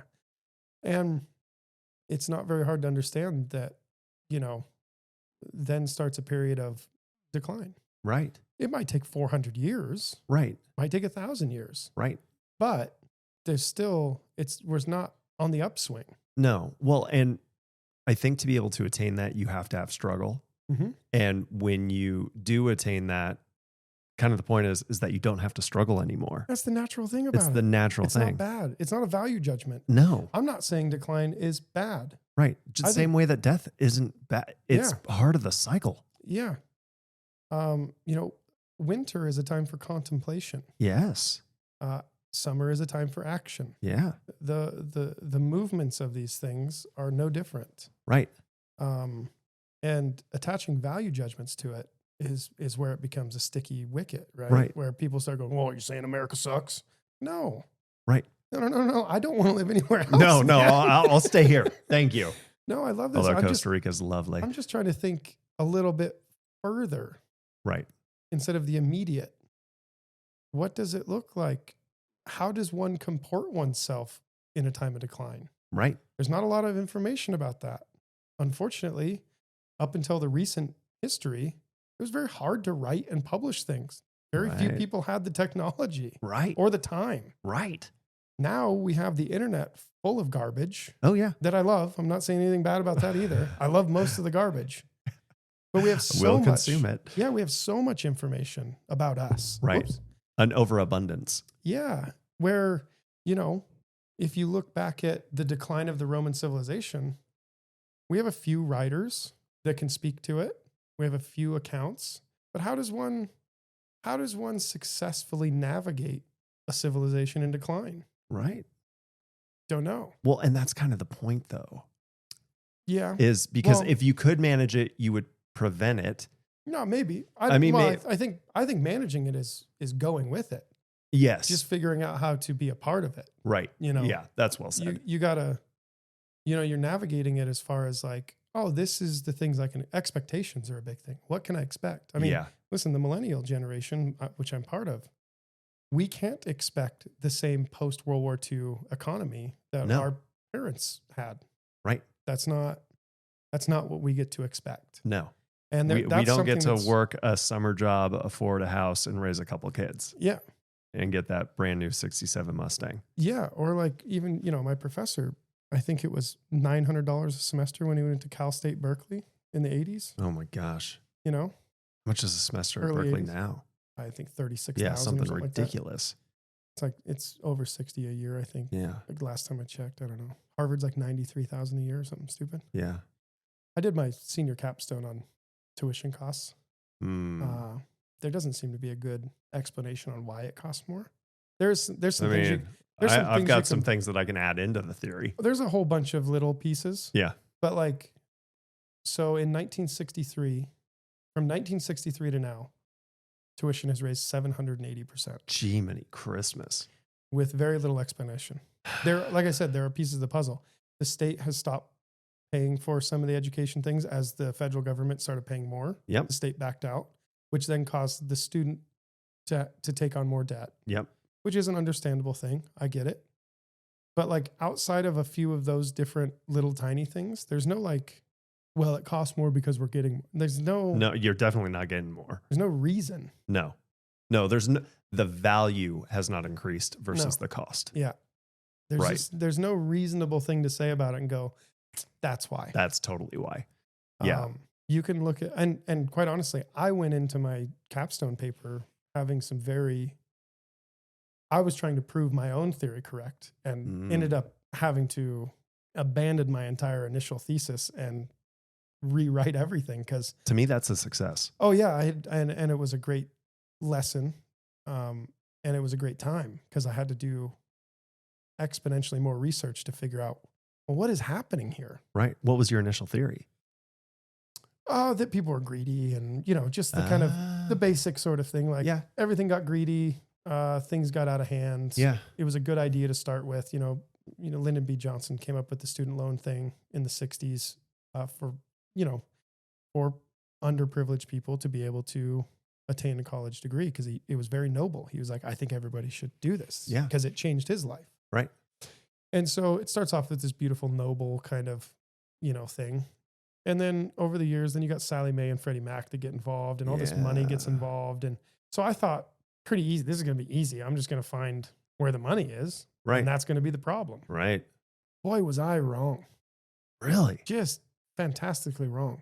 That is a piece of the puzzle. I was going to say, because being able to just give money to an 18-year-old when is maybe the dumbest thing I've ever heard of. It's, that much money. And so, I was because no bank's doing that. The government's the one, because you can't go to a bank right now and say, can I get a student loan debt? No. Well, the federal government made it illegal for banks to do it. Right. Well, right. And yeah. There's a lot of little problems that account for the end result. Right. It's no really, one thing. Fundamentally, it is a philosophical problem. We decided that a mediocre version of education with specialization is very important to make good citizens. Yep. And then we realized at a certain point that if that's the philosophical foundation for it, then it can be monetized. Yep. That's why philosophy programs are crumbling across the country because there's no monetary benefit. Well, they don't see one. Right. And also there's another, I was reading a philosophical journal of some sort. I wish I could remember the name of the famous one, but they were talking about one of the people's theories on one of the reasons why philosophy isn't as popular as a major is they're not learning in high school. So if you don't encounter it in high school, by the time you get to college and you finally encounter philosophy and you finally get to understand what it is, you've already chosen a major. Yeah. So you're not going to switch your major. Right. Because there's no carrot in philosophy. There's no, hey, this is going to get you this job. Right. But then what people don't understand is the behind the scenes thing is philosophy majors score higher on every entrance exam except for medical school. Biology majors score higher. Yeah. Okay. But they score second place. Right. They score higher in LSATs, MCATs, all the things than pretty much everybody else. Yeah. It's because there's critical thinking. I That's exactly what I was just going to say. Yeah, it's the critical thinking aspect. It's not necessarily the information that we're learning in philosophy. It's the fact that we have to use logic and critical reasoning to understand the thing we're reading. I was just watching a scene from Patch Adams with Robin Williams and Philip Seymour Hoffman. Beautiful movie. And it's the scene where Philip Seymour Hoffman is like, he's yelling at Robin Williams because they don't like you. Well, Robin Williams likes him, but Philip Seymour Hoffman does not like him. He's like, I am going to be a good doctor. And he's in his book and he's right. And he like, yep, you can, and all this joking and you trying to connect with the client, with the patient and all this stuff, it's bullshit. And I'm going to know everything and I'm going to save lives. It's like, buddy, you are missing the point. Yeah. Right. And so that's okay. If you have engineer brain and you want to go be a civil engineer, an electrical engineer or whatever, we need those people. Absolutely 100%. And we need them to be slightly educated in other things. Totally. But what are we wasting? Do I need to take this many credits? Totally. And which is why, right, like with my commercial financing and everything, I love all the people that, yep, I didn't know what I was doing and I got an apprenticeship as a plumber and now I own a plumbing business and I do all this stuff like that. Yes. Awesome. Yeah. That's great. But being able to, and not saying that those people can't and don't critically think, but just looking at the world around you and really being able to ask the question why and to question everything is going to make you more effective across the board. Yeah. And I think some people are naturally understand critical thinking, right? That's a whole common sense thing maybe, right? Like, right. I don't know. I try not to understand what that actually means. So when people say it, it becomes a language problem. You're like, what do you mean by common sense? Right. Like, because some things that are common sense to me might be foreign to you. Totally. And something that you're good at, I don't understand anything. Right. Mechanical things. I'm not great at fixing things. My buddy Leo, I mean, it doesn't matter what it is. Anything. Throw it in front of him. Know how to figure it out. Yeah. Like, I don't have the patience to figure it out, man. No, right. But, critical thinking, and actually my buddy Leo and I talked about this recently. Logic and critical thinking, we both took it at NIC there. And both of us, because that was before I even got into philosophy. Like, I didn't really know I just thought, oh, this is a class about arguing. Like, you figure out how to be right. Right. I didn't get into the finer nuances of logic until much later, but I do remember distinctly thinking, oh, this class has helped me exponentially more than any other class I took. Yeah. Because it taught me how to look at each subject critically. Yeah. And then think through it logically. Yeah. Where that's not a skill that's taught in our education system as often anymore. No. I think people do teach it and I think people possess it. Yes. But I don't think I think a lot of people don't use it consciously. Yeah, that's a good point. And I think some people are unwilling to use it. But that's kind of the ignorance is bliss. And again, the education system is teaching you how to do things instead of asking why you're doing the thing. Mm-hmm. And so why wouldn't you then, because this is my whole, and actually this ties back to your meditation piece. I've said this before, I'll say it again. First 7 years of your life, you're in a theta state. Your brain activity, you're at, I think it maxes, it's like 2 to 6 hertz per second. And you're basically in deep meditation. So children are just this fertile ground of you tell me a thing and I'm going to accept it, right? There is no critical thinking. Yeah, just little Buddhas. Just little Buddhas up till about 7. And which is why so much of what family are you born into, what's the religion that you're raised in, what does your culture dictate how you do life, all of those things, what are you exposed to? That's how you end up internalizing and viewing the world for basically the rest of your life until you start to critically think. Yeah.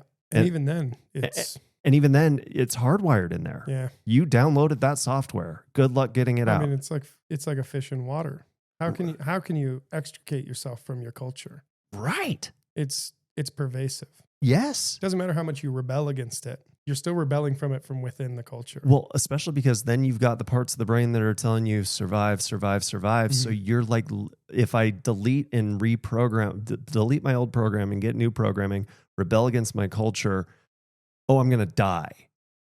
Okay, so maybe I'll try and do it within the system, which is why I'm so excited about this book. Because you'll enjoy it. Oh, yeah. It's very fun. Yeah.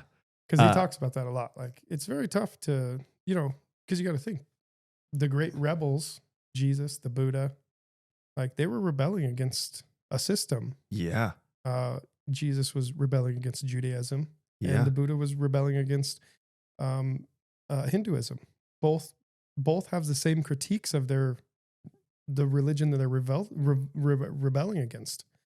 They say it's corrupt. There's moneylenders in the temple. Yeah. I mean, they have the exact same vernacular. Yes. But within that, they're still rebelling within that system to some degree. Right. Their culture is not gone. No. Because it's hard to, we talk about, especially in our modern world, identity has become a really big thing. Social media, thank you. I mean, and it's funny because it's not that profound. Identity is not that profound. No, it really if your identity, gender or otherwise, is the most interesting thing about you, find something else that's interesting. Yeah. Man. I'm happy to do whatever you want. I want people to feel comfortable in the world. I want them to identify as being comfortable in the world. But we have put such a heavy burden on identity. Yeah. That I think also it's stifling. How is somebody supposed to reinvent themselves if identity is so static? Right. This is my identity. This is what I choose. Right. Well, did you really choose at all? Right. What of that was determined? And what of it have you fashioned? I read, so something that probably primed me for this a long time ago. I read at some point in college, I got fascinated, like I think everybody who does a little bit of mushrooms does, with Salvador Dali. I haven't done that yet. I'm going to have to. That'll be my next trip. So he has. I do love Salvador Dali. I just haven't combined that with psilocybin yet. He wrote an autobiography when he was 36. What a badass. I know, right? He's just fantastic. I'm awesome. I'm going to tell you about it when I'm still young. Absolutely fantastical, this guy. And I fell in love with it. And he did have a great mustache. Yeah. I mean I don't know honestly, it's you have the best mustache. He had a pretty solid mustache. Between Friedrich Nietzsche and Salvador Dali, two of my more heavier influences in college, it's not a big question on where the mustache came from. You don't have a pet anteater, do you? No, but I did watch a video on anteaters last night and they were cracking me up. I didn't know they stand up and do Tai Chi. Do they? Oh man. Yeah. Oh, I didn't know this until last night. YouTube. I guess I'm going to learn about it tonight too. Yeah, they stand up and do cool stuff. That's kick-ass. Like Matrix moves. They're really cool. Yeah. But he in his autobiography, he talks about he had an older brother that died when he was like 1 or 2 years old. Salvador wasn't born yet. Yeah. And his older brother's name was Salvador Dali. Oh. And when he died, then subsequently, like a year or two later, his mom gets pregnant, names him Salvador Dali. And he struggled with that lifelong. Well, yeah. He talks about identity so interestingly in that piece. The rest of the autobiography is very fun and surreal. As and all he stuff. is. But that piece really struck a chord with me then. So I think like everybody, you're trying to find your own way in the world. You're trying to find out who you are still. Always. I think that's an ongoing thing that people are trying to do for the most part. Well, I mean, I think people get stuck too, but he had this whole thing about consciously creating the character of Salvador Dali every day. Yes. This is a character piece, not in the way like an actor would do a character piece, but he's fashioned an identity. Yeah. And I think that very consciously, I think that idea led me to make a lot of the choices aesthetically that I chose to do: tattoos, mustache, whatever it is, clothing, where I always felt like, oh, I'm fashioning my character. Yes. What do I want this character to be? Yeah. And then how do I embody this character and live this character? Not like faking anything or anything like that. It's not that weird or crazy. It's just this idea of like, you can consciously create your identity. Yes. It doesn't have to be this, and I love this whole thing where people were like, no, we're done with the binary thing. Right. The binary world is tough. I get it. It sucks to be put into a one or the other box. Yeah. Are you a 1 or a 0?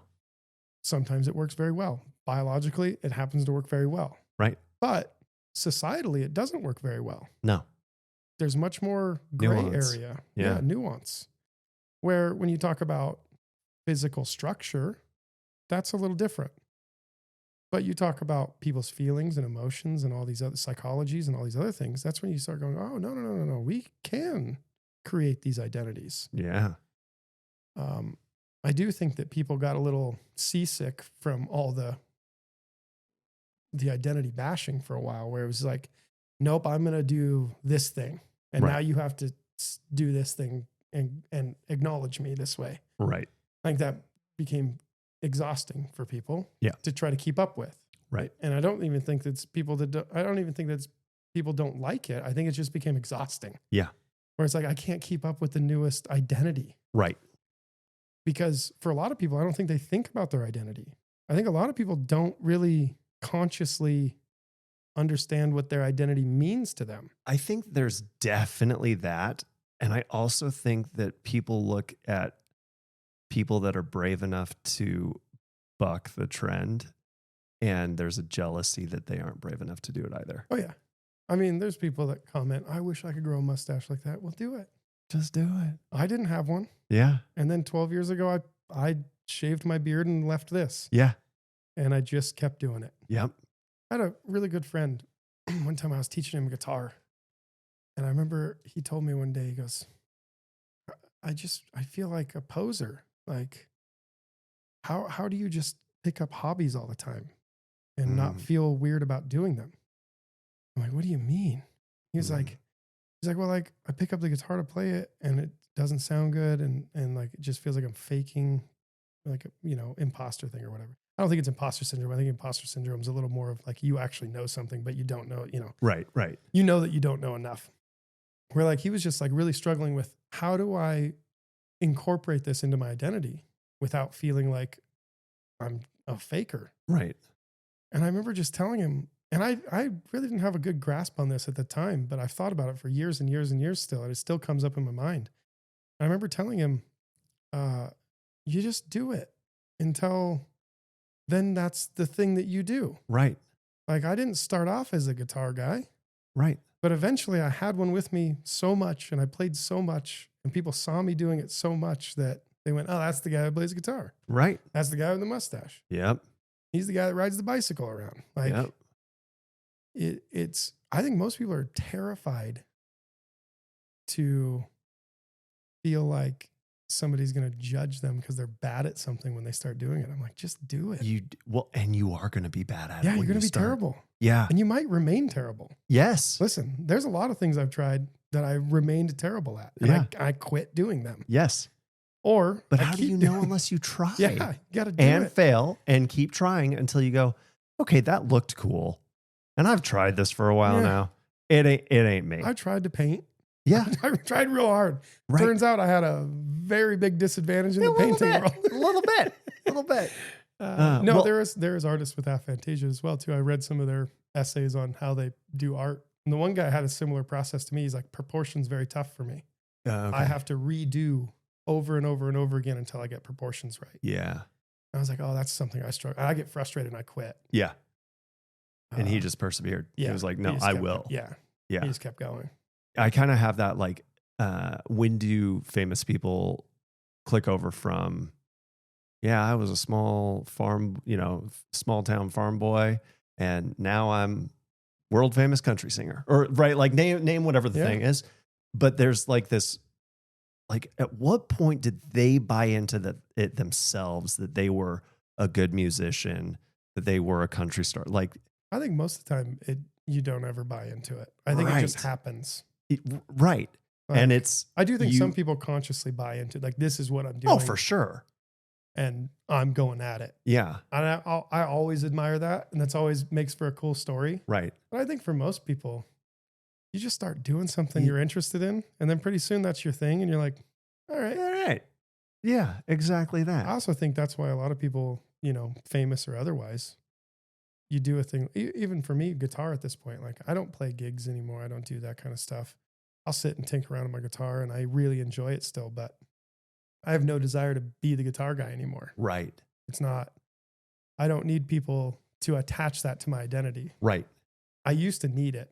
And I know that. I've reflected on that a bunch. Like I used to need people to know that I could play music. Yeah. Because it was one of the only cool things I really had going. I was like, you guys got to know that I do this. Yeah. And if you don't know that I do it, I'm going to show you. I'm going to tell you about it. But, you know. Well, and isn't that funny? Because it's amazing to me that like we are social creatures. You can punish a psychopath by putting him in solitary confinement. We need interaction. Mm-hmm. That's how we work. But man, we end up placing so much value on other people's opinions of ourselves. And my coach, and I've said this before, she said, other people's opinions of you are none of your damn business. And like, that's good too. Like, I do want people to like me, but I also don't, if I give somebody else the ability to, if I let their opinion matter to me, they also have a bit of control over me. Because now I am going to try and frame myself in that way. I am going to play it up, or I am going to, even if I don't necessarily vibe with it anymore, this person likes me because I do this thing. So I'll keep doing it. Yes. And that can get real sticky real fast. For me, sobriety gave me the confidence to break out of that. Ooh. Quite a bit. Yeah. I was using alcohol to do that for a long time. You know, to be the adventurous guy, the guy that didn't care. I'm down to do whatever, guys. Let's go. Yeah. But I was self-medicating. Yeah. Since the time I was, 13, 14 years old, just drinking. Yeah. And once I got clear of it, I went, oh no, I want people to like me for who I am, whether or not they think I'm an asshole or not. Right. Like now you get what you get. Yeah. You don't get, people don't get fun party Adrian anymore. Yeah. Because I don't like people. No. I love people and I love social engagements, but not in the same way as I used to pretend to like it. Right. Yeah. I used to really try to, because I didn't understand, because I think I inherently knew that I didn't like to be at a party or around people doing kind of, I would call violently party-like things, whether it be destruction stuff or just loud, wild, obnoxious things. I knew I didn't like it, but an easy way to get through it was get just as drunk or drunker than everybody else. Yep. Then I don't care. Yep. You're numb through it. But now I'm like, oh no, stop doing the thing that you're doing. Yeah. That's bothersome to me. Yeah. Or so I just stay away from it. Did you notice that you did lose people? Oh yeah. Yeah. And unfortunately, one of my best friends in the whole world died before he could get out of it. Oh no. And it's not like we had any falling out, but because of his addiction to alcohol, it just made it to where there was no way that we were going to be able to inhabit the same space anymore. Right. All of our, I wouldn't say all of our friendship, but all of our active friendship, where it was hanging out in the bar, go and play pool, darts, go down and listen to the jukebox, whatever it was. But it was taking place around beers, some whiskey, and that kind of fun. When I quit, he couldn't, and he would be like, hey, we got to hang out. I'm like, Jim, I can't do what you want to do. Right. We can do X, Y, and Z. We can do other things. But I can't do that. It was very tough. And unfortunately, he passed away suddenly and unexpectedly. But I'm sorry. But yeah, and I lost other people too. But a lot of those people, misery loves company. Yeah, it does. And when you got a lot of miserable people together, you find camaraderie in that misery. Yeah. And the drinking and the, whatever it is, the behavior that you're doing. Right. Trauma bonding. Yeah. And then you kind of get clear of it and you go, oh, I mean, I like that person. Right. We're not like friends. Right. We're not, I'm not going to call them up and be like, hey, what do you think about this? Right. There's no depth there beyond those things. No. And so that was actually painful and weird and also liberating and fun. Yeah. Well, and how long have you been sober? Just over 3 years now. Congrats. Thank you. But it's been a weird journey. I learned a lot about myself. in that period of time. And also learned how much of my energy was being wasted towards trying to be a social person. Right. I mean, obviously I'm a bartender, so most of my work life is social. Yes. But outside of that, I don't. Yeah, you don't need to go hang out with a bunch of people. No, I don't. I actively avoid it, if I'm being honest. Yeah. There's very few things that I'll go to. I'll go to the fair one day a year. Yeah. I go to the casino, but that's a little different. Everybody's pretty locked in on what they're doing. Yeah. It's not like, No, if they're sitting there hitting the button, they don't know you exist. And honestly, you feel alone in there anyways. Yes. Like, I mean, you make friends sitting next to somebody, right. and you're like, yeah, look at us. Ah. Yeah. But like, it's weird. Me and my girlfriend have talked about it quite a bit. Couple thousand people, and there's you still feel alone. Yeah, you're you like, still feel this alone. is fun. Yeah. But like that kind of stuff. But and if somebody invites me to something, I have no problem going. But I don't search out the way I used to. So what is your ideal Friday night, Saturday? Like well, you're working that time. But if your ideal space, are you at home with your girlfriend, your dog, reading a good book? Yeah. That's your happy spot? Watching TV. Yeah. Actually, or just doing any sort of weird activity that I'm into, whether it be magic or I'm obsessed with watching this guy Daniel, his slot channel. It's hilarious. He just gambles, and he's a very funny guy. It's very entertaining. But yeah, I mean, listening to podcasts and books. Yeah. Well, it seems to me like I can't imagine you like not consuming some kind of information. Yeah. Sometimes I have to take a break. I took a break after, right after I graduated for a couple months because I'd been kind of double dipping. I was doing 15 credits for the last 2 semesters to finish up. But I was also so incredibly interested in a few books. Yeah. That were so totally encompassing. Oswald Spengler's Decline of the West was one of them. And yeah, you were mentioning 1,200 pages. And it really is one of those impossible sort of books. When you start it, you're like, how am I supposed to navigate this? And also the really crazy thing about that is people don't teach it. Right. There is a teacher who does an online academy, Johannes Niederhaus. I think it's called Halcyon Academy.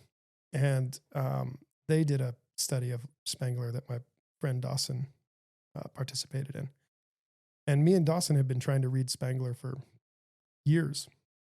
For a long time, you couldn't even find copies of the book. You could only get this abridged version. Oh.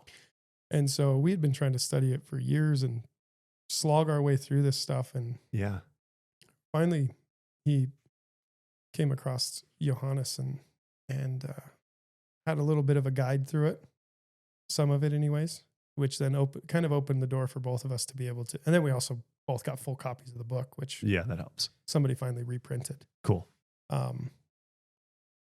But I was doing that at the same time, and I was consuming, I think that last semester I read like 27 books outside of the stuff I was reading for school. Yeah.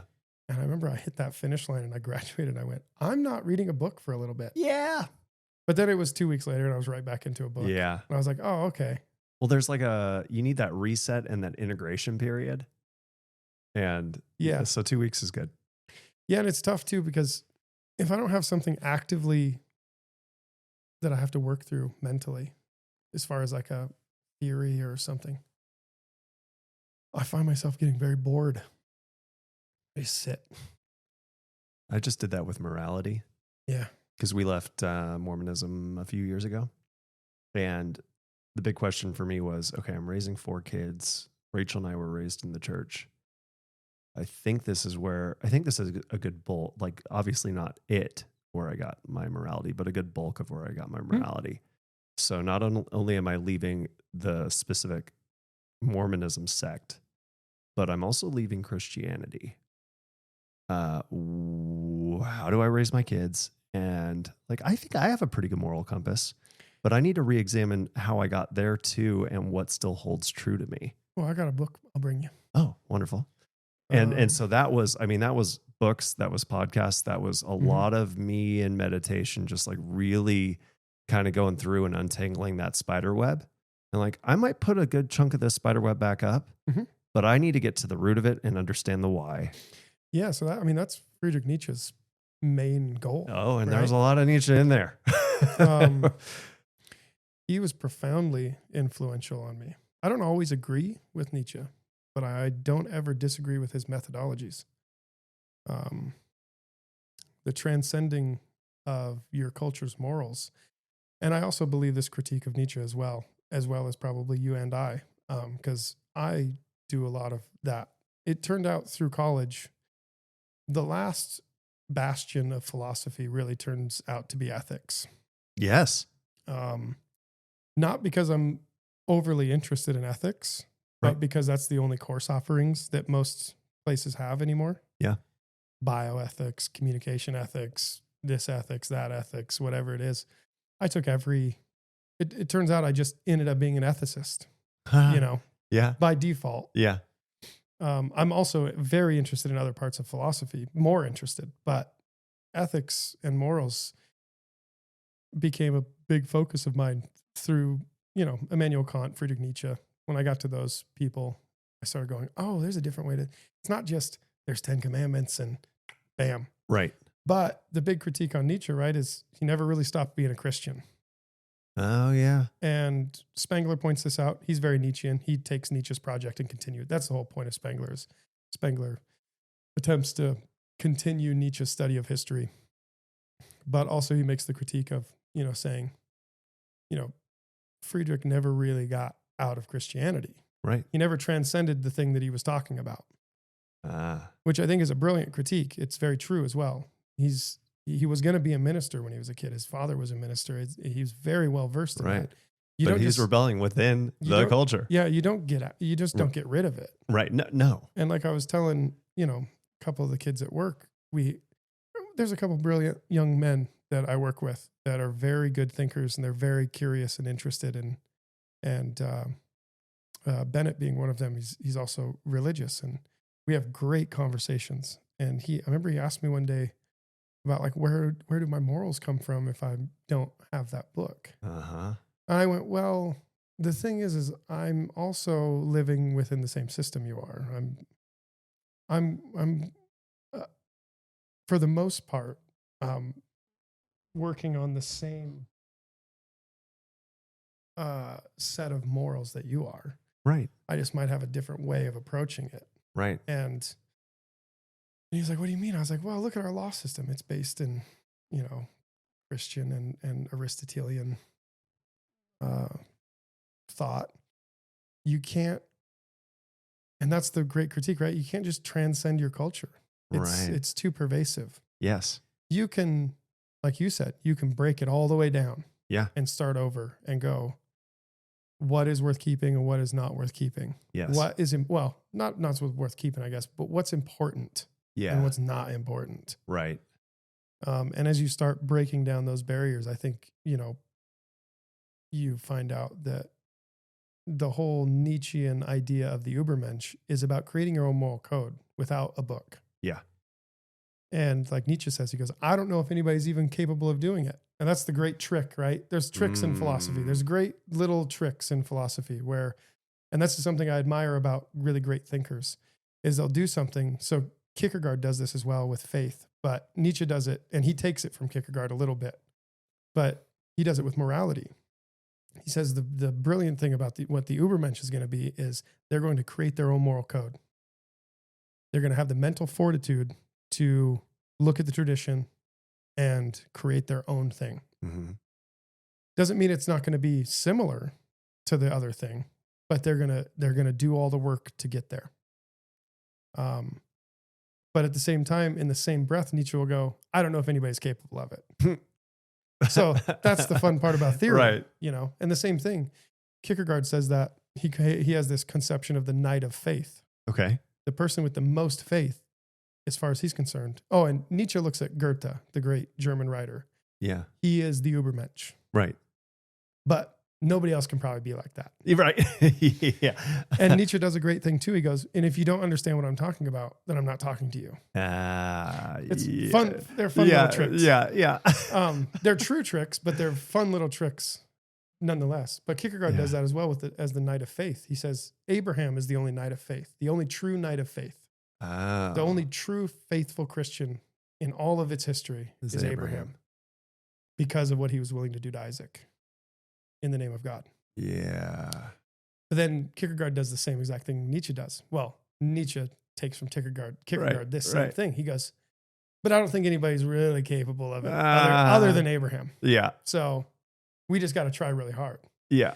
It's a brilliant philosophical play. Yeah. But also it's also a nod at knowing enough that you can go, I don't know how to get there. Right. Well, and that's so cool too, because everybody's endlessly fascinating because no matter how similar a situation is, it's still going to be unique to that person. And who's getting up on a mountaintop with their son that they finally had after however many decades that he's an old man. It's the one thing that he wanted from God. And what is he, 90 at the time or something? Right. Crazy. Yeah. And you're going to sacrifice this son. How many of those are so none of us ever actually get to test that theory out. Mm-hmm. That's fascinating. Yeah. Yeah.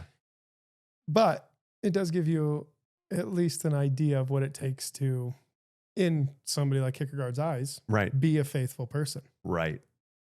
Faith is one of those interesting things that I don't understand. Oh, okay. So can we have not done this yet, and I need to know. Unless you don't want to go there, we don't have to go there. Oh, I'm fine going anywhere. Because we haven't talked about what you were brought up in and how you got to where you are now. And I mean, that's got to inform a lot of what we're seeing and hearing today. I was, were you born here? Yeah, I was born in Sacred Heart. Siblings? I have a half brother, but he wasn't born until I was 14. And then I have some step siblings that came into my life. Yeah. Stable childhood, crazy childhood? Yeah, pretty stable. I mean, my parents got divorced when I was like 7, but nothing too crazy. Okay. But my dad, actually my dad and his side of the family, very, I would say a-religious. I don't know. I still don't know to this day anybody from my dad's side of the family that has a religious belief. Oh. Not that they're against it. Yeah. Not that they maybe don't hold a belief in God. Right. It was never talked about. It was it wasn't a thing that was part of our family. And then my mom's side of the family, they're Native Americans. And my mom, because of the reservation system, was raised early on Catholic, but also with Native American stuff. And then by the time I was born, she had, gotten rid of that. And the Native portion? No, the Catholicism. Yeah. So I was raised in a household where my mom told me Native American stories. Yeah. And I learned about religion through television shows, my friends, other stuff. And I knew what it was. And I'd been to a couple churches, especially like towards high school, start going to youth group things and stuff. And right. Your buddy invites you out and you're like, okay, it's Wednesday night. There's going to be pizza and ice cream. We're drinking milk by the gallon and vomiting and, shooting each other with paintball guns and stuff like, all right, cool. Perfect. And we're finding God in this. Yeah. Yeah. I think it's more or less just a way to keep those kids from getting in trouble. Yeah. Which we got in more trouble because of youth group, I think. Yeah. But it was because most of us weren't actually part of the church. Right. We were just going to youth group because that's where some of our other friends were. That's so good. But I never had a bad taste in my mouth with religion because it wasn't forced upon me. Yeah. I knew that I had some rebellion against it. Unconsciously, just because I didn't see a use for it. Yeah.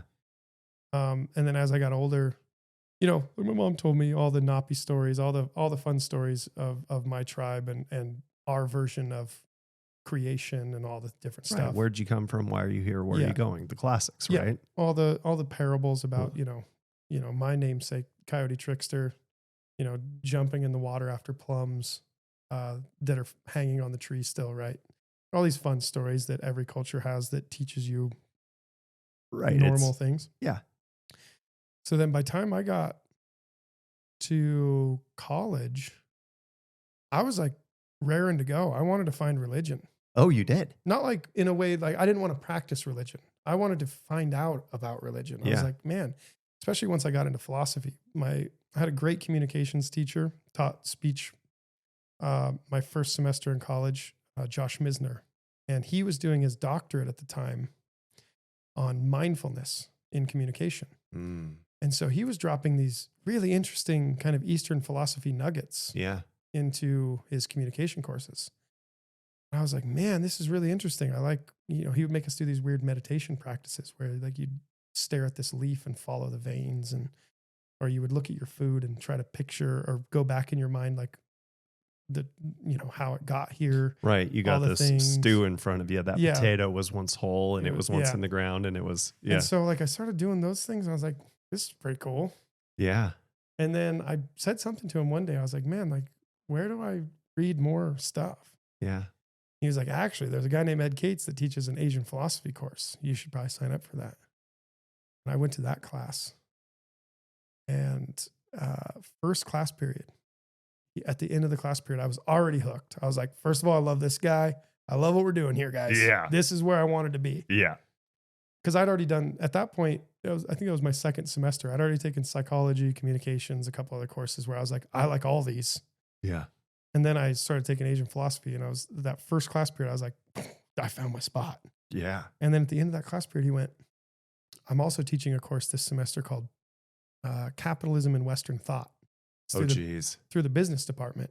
I need some more students for the class. If anybody's interested, we can sign you up right now. And I immediately after class, I was like, sign me up. Yeah. Because you liked Ed. Yeah. Well, I was like, this is awesome. Whatever he's teaching, I need to know more of it. Yeah. And the Capitalism Western Thought class he had, presented it like, these are the foundations of Western civilization. This is why our society is built the way it is.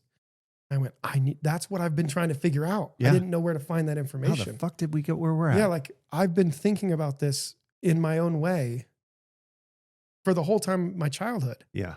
And nobody ever told me that there was books about it. That's the failure of our public education system, right? Like it's a great place for babysitting kids, but it's not great for getting curious kids to where they need to be. Yep. Cause I just fell through the cracks. But anyways, and then I took that class, and one of the first books we read was, Capitalism and the Protestant Ethic. And it's this great study about how Protestantism and the influence of Protestantism coming over, that those early Protestants were the capitalists. Yeah. That whole philosophy of hoarding your money away because that gets you to heaven, and hard work, all that stuff was the foundation of capitalism. Yeah.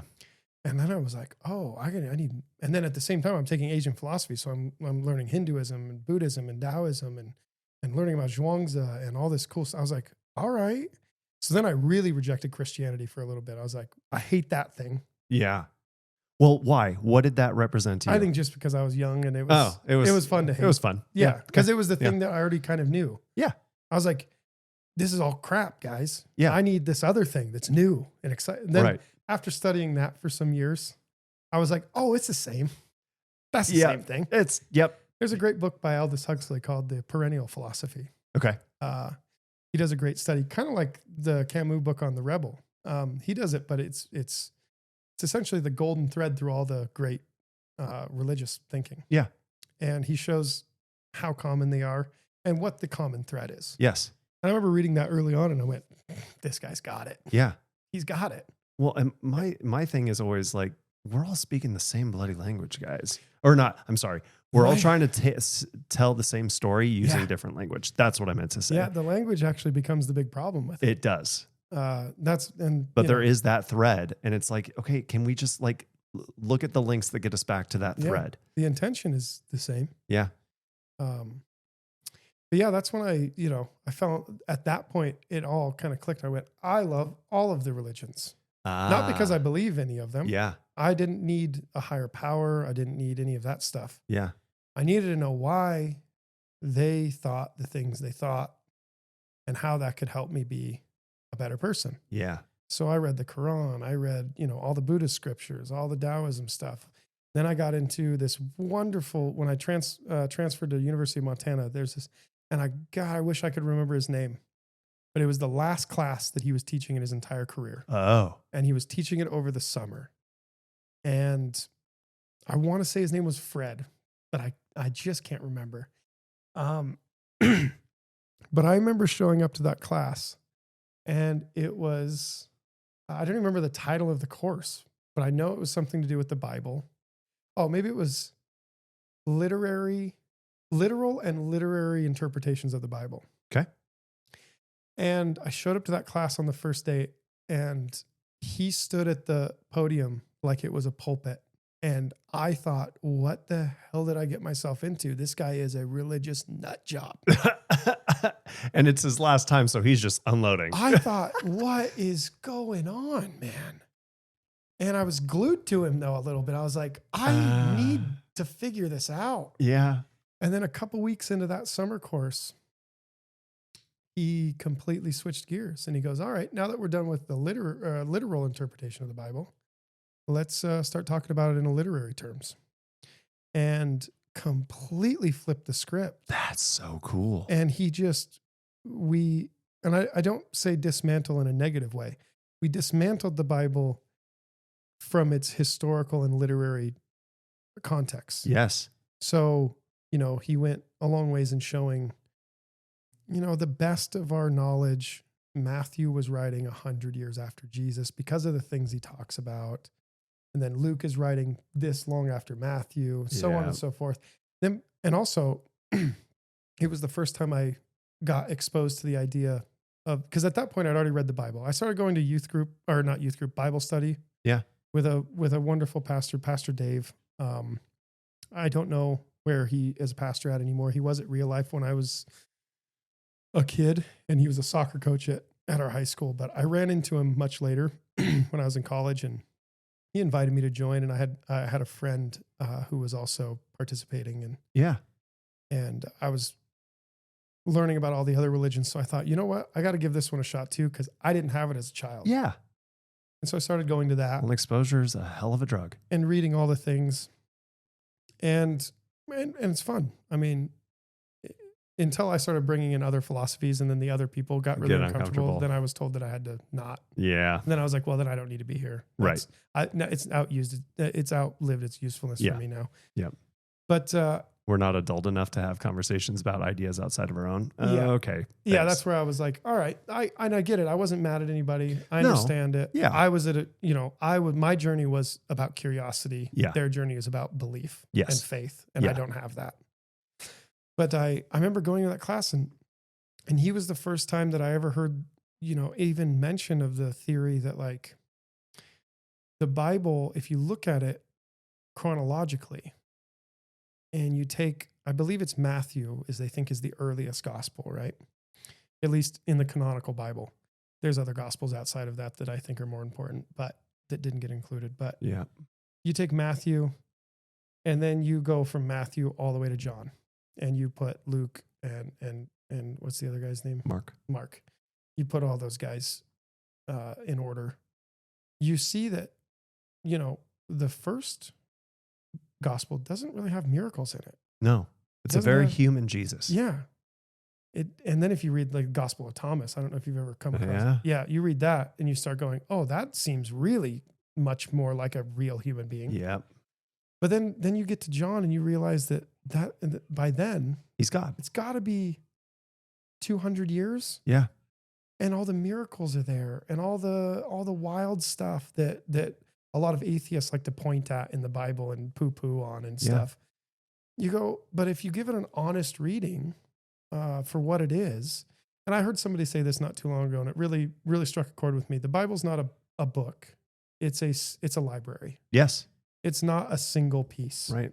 It's not the Silmarillion. It's not the Lord of the Rings. It doesn't have a coherent story. Right. That's not the point. Nope.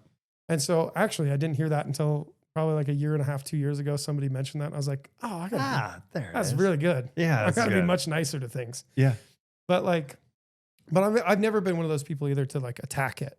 Right. I will attack it if you want to get into an argument with me and we're having that productive discussion. I will attack certain pieces. Yep. But I have no desire to tear down somebody's faith or anything like that. You do you. I'm going to do me. I like to think that I live a pretty good life. I try not to harm people, things, whatever. I try to live pretty honestly. But it's been interesting being around people that are so faithful. Some of the people that I've met over the last few years, and trying to understand faith, because I just don't get it. In what way? I don't understand. I understand the concept of faith. I know what it is to have faith in something. Right. But I don't understand how they use it, right? In a purely Christian context. I understand how we use it as a language function. Right, to say, I have faith that the sun's going to rise tomorrow. Right. I have faith that, for the most part, science has some truth to it. Yeah. I have faith in, whatever. Right. To use it in a religious context, to go, I have faith. I don't have it. So it's like the Aphantasia. Right. I don't have the generation of it. So I just don't understand it. Yeah. So it becomes something that I'm always really fascinated with. I always ask a lot of questions to really faithful people, because it seems to me something that's just outside of my reach.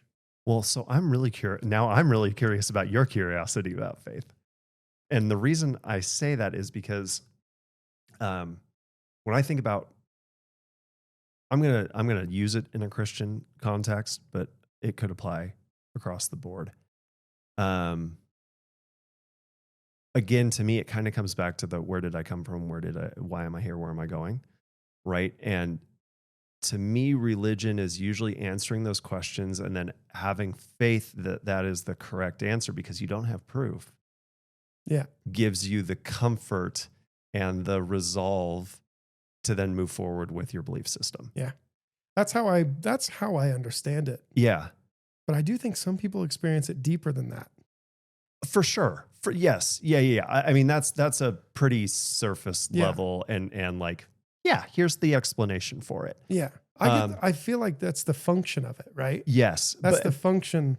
But so then what are your answers to those questions? Because not needing faith would make sense because you have a different answer to those questions. Oh, yeah. So I will say I'm very heavily influenced by what we call the existentialists, right? Even though Jean-Paul Sartre is the only one that used the word existentialism. Yeah. Everybody else that was alive during that time, Camus being one of them, who he lumped into existentialism, rejected the term. Oh.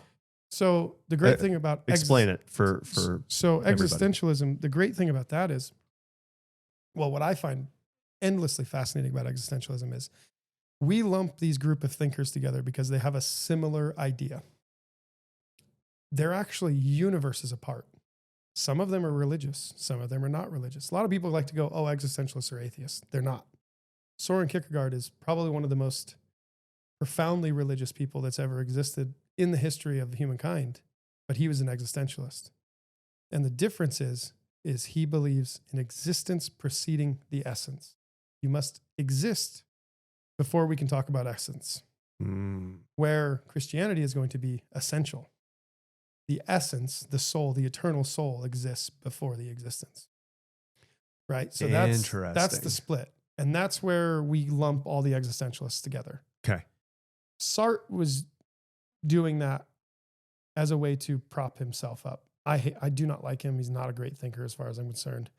He boasts about writing 10,000 words a day. I don't care if you can write 10,000 words a day. Sometimes if it's shit, it doesn't matter. Yeah. That being said, his plays are great. I think his plays are very fun, but his philosophical writing is garbage. But Heidegger also rejected that as well. He said, I'm not what you're saying I am. Yeah. I do believe existence precedes essence, but I am not part of your camp. Now break that down. Cause I don't know if I I might need that dumbed down for me. Okay, so the major split in that is just how you fundamentally feel about the world. Do you believe there's something eternal, essential, the essence of our being? Yeah. Has to be there in order for us to exist. Okay. Or you believe we have to exist before that essence can be. Okay. It's really not that profound. I mean, it's profound in the way of like, yeah, it's a very root cause, right? Right. That's profound. Yeah. But it's not really that interesting by itself. The consequences of it are much more interesting. Yes. The actual concept of it is kind of banal and boring. You're like, okay, well, do I think that we exist, or in essence, Right. is chicken egg? It becomes It's totally kind of a cyclical argument. Yeah. Yeah. But it does answer the question differently. Yes, it does, and it allows you to live your life differently. Yes. This is not my argument. This is something that has been influenced by many other thinkers, but the whole thing, like, Nietzsche being the main thinker, he says that the Christians, so Nietzsche puts everything in terms of nihilism, right? Right. But for Nietzsche, this is where it becomes very nuanced. There's active nihilism, and there's passive nihilism. Yep. There's life denying, and there's life affirming. Yep. Nietzsche was trying to get people to be life affirming existentialist nihilists. Nietzsche believes everything is nihilism. Yep. Christianity being a very specific kind of nihilism. Yeah. I said that the other day, and I'm like, I actually don't think definitionally you can do that, but I feel like you can. He essentially invented it, so he can do whatever he Right, wants. exactly. Yeah. So and define nihilism the other thing is, so that people understand it. The more popular version of nihilism is what we think of like, oh, the German nihilist tradition is there's no meaning in anything. Right. It's a anarchist dream. There's zero meaning. Yep. Nothing matters. Have at it. You can do whatever you want at any given time. Because in the end, it doesn't matter. Murder, rape, pillage. Yeah. Nothing matters. Yep. That's just laziness. Yes. That's philosophical. That's intellectual laziness as far as I'm concerned. So restate Nietzsche's position. Nietzsche's life affirming versus life denying. Yep. So for him, what he says, Christianity is life denying nihilism. Yes. Because they have an afterlife. Yep. So they can deny this existence. Yep. In hopes for the afterlife. Yep. His reversal of that is to say, you need to be a life affirming nihilist.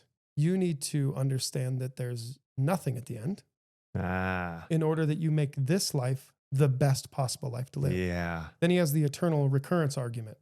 Okay. And it's a thought experiment, right? A lot of people mistake him talking about reincarnation. He's not talking about reincarnation. It's similar to reincarnation, but it's a complete thought experiment. It's not part of his actual philosophy. Belief system. Yeah. It's not a belief. Yeah. It's a thought experiment. So what he's saying is, imagine you have to live this life over and over and over and over and over again. Yep. Groundhog Day. A billion times. Yep. What you should be doing is living the life that you want to live. Yeah. The meaningful, good life. Yes. Which isn't raping and pillaging and harming people and doing this stuff. Then you have to do that over and over and over and over and over again. What you should be doing is trying to be an Ubermensch.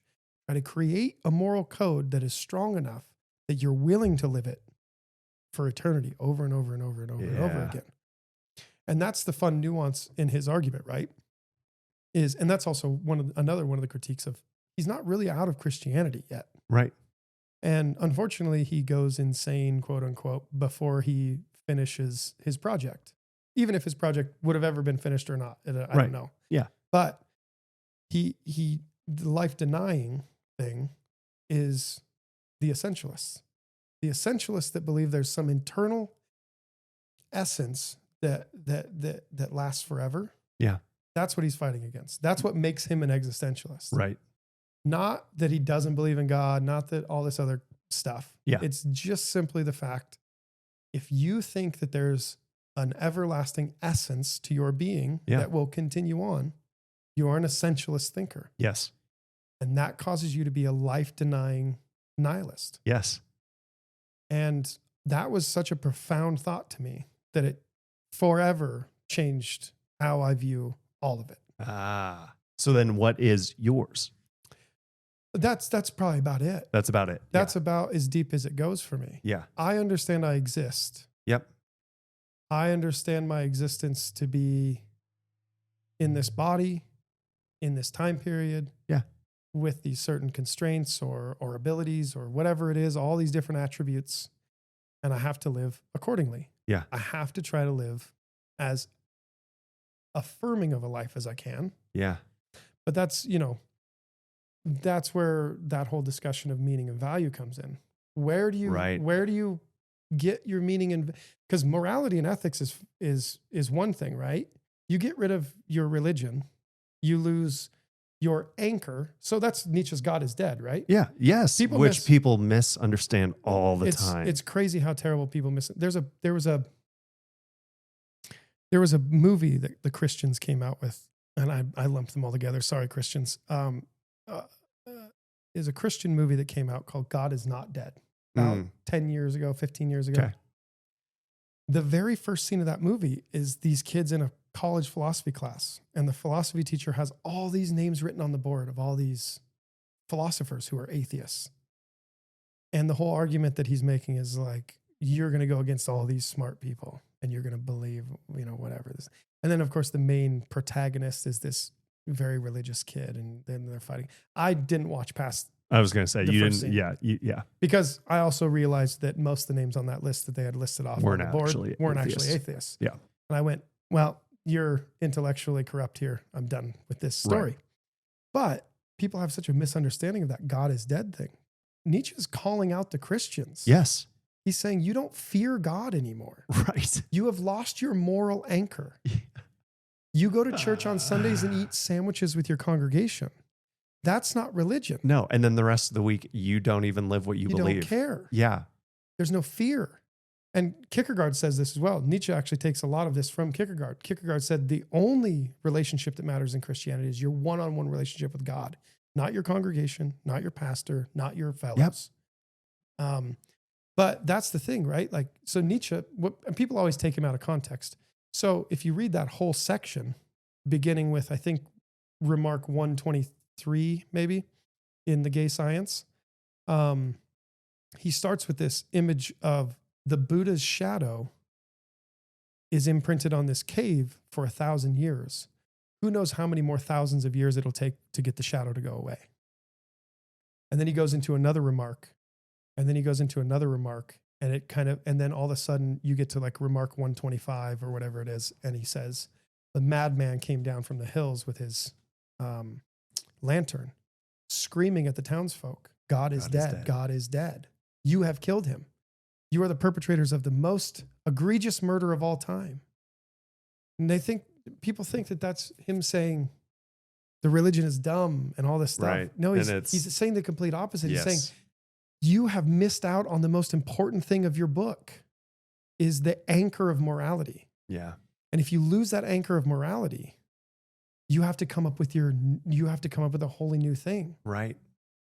And Nietzsche's diagnosis of modern civilization, I think, is brilliant in that way. We lost that anchor of morality. Yes. And we have not even hardly attempted to come to a new set of terms on which we can morally base things. Right. But as interesting as that is, the more interesting discussion is the meaning and value part. Right. Where do you then, if you've lost that anchor of morality, that's one thing. You can still go, I live in a society, I'm going to treat those people nice. That's actually quite simple to go like, as long as I don't do the murder thing or the stealing thing, right? I feel pretty good. Yep. You start going, I have lost all meaning and all value. Mm. And then your society tells you that what their meaning and value is. Obviously, we value athletes, right? They get paid the most. Yep. And I'm not saying they don't do hard work, but that's a value system that we have. Right. We value whatever case A may be, we value that. And some people may find meaning in that value. Right. But for those that don't fit into that, where do we find meaning and value? Right. That's the more disruptive train of thought for somebody who, like yourself, has either left a religion or doesn't have one. Right. Because like Nietzsche says, there's all the sheep and herd talk, right? And the master-slave arguments and all the stuff that Nietzsche does, right? At his more lucid points, the real point of that is he says, if you need that book to be moral, please use the book. Yeah. He's not telling you to not use it. Right. He doesn't want you to not use it. Right. If you're not willing to do the incredibly difficult job of becoming the Ubermensch, and at least trying to go on that journey, attempting. Yep. then keep using it. Yes. Please keep using it. That's his plea to everybody. Use it if you must. Yes. But for the rest of you, if you're willing to, realize that that's a herd of sheep. They don't think. Right. And this isn't demeaning to anybody or anything. It's not a surface level jab at Christians. No. It's a intellectual barb saying those people aren't doing the hard work. Right. The hard work isn't being faithful. The hard work is trying to figure out what happens after that. Right. And so I think meaning and value is one of the most underrepresented discussions in late stage Western capitalist civilization. Yeah. Education. That's always a great place to start. Where meaning and value. Well, if all the philosophy programs are going away, I can't find a master's program in the Northwest other than Gonzaga. Every college has gotten rid of their philosophy programs. Yeah. I mean, you can find maybe an ethics master's or this and that, but there's no flowering philosophy program. And Gonzaga's is mostly built around, they actually have a couple different branches, which is really cool. They have a real actual program. Yeah. Most programs you'll see are either law-based or ethics-based or environmental ethics-based. That's a big one. Oh, yeah. University of Montana doesn't. You can get money for that right now. That's the thing. Yep. There's value. Yep. But, a thing that you love loses meaning and value in the society around you. What do you do with that? Right. And how do you get other people to understand the meaning and value in that? Right. Maybe I can answer that with my subsequent YouTube series on the history of philosophy, but I don't know. Is that what are you going to do that? Yeah. Yeah. How do we find that? When it goes out, I will make sure you find it. And I'll make sure to ping it back out to everybody too. I've got quite a bit of it written, but the thing is it came to me, I wanted to teach philosophy. Yeah. But then I realized, especially after graduating, I had a bad situation at the end of my college career where I was accused of plagiarism from a less than scrupulous professor that simultaneously proved to be, actually, it might have been the point when I finally got over the imposter syndrome thing. Yeah. It might have happened just before I graduated, not after I got the paper. Yeah. Because of this lovely woman. And that's the great thing about, the universe. It throws obstacles in your way that you didn't really want to deal with, but it's what you need. Yeah, I needed it. Yeah. It gave me the confidence to go, no, you're wrong. You're teaching an ethics course and you don't know this thing and you're saying I'm plagiarizing because you don't know it. Yeah.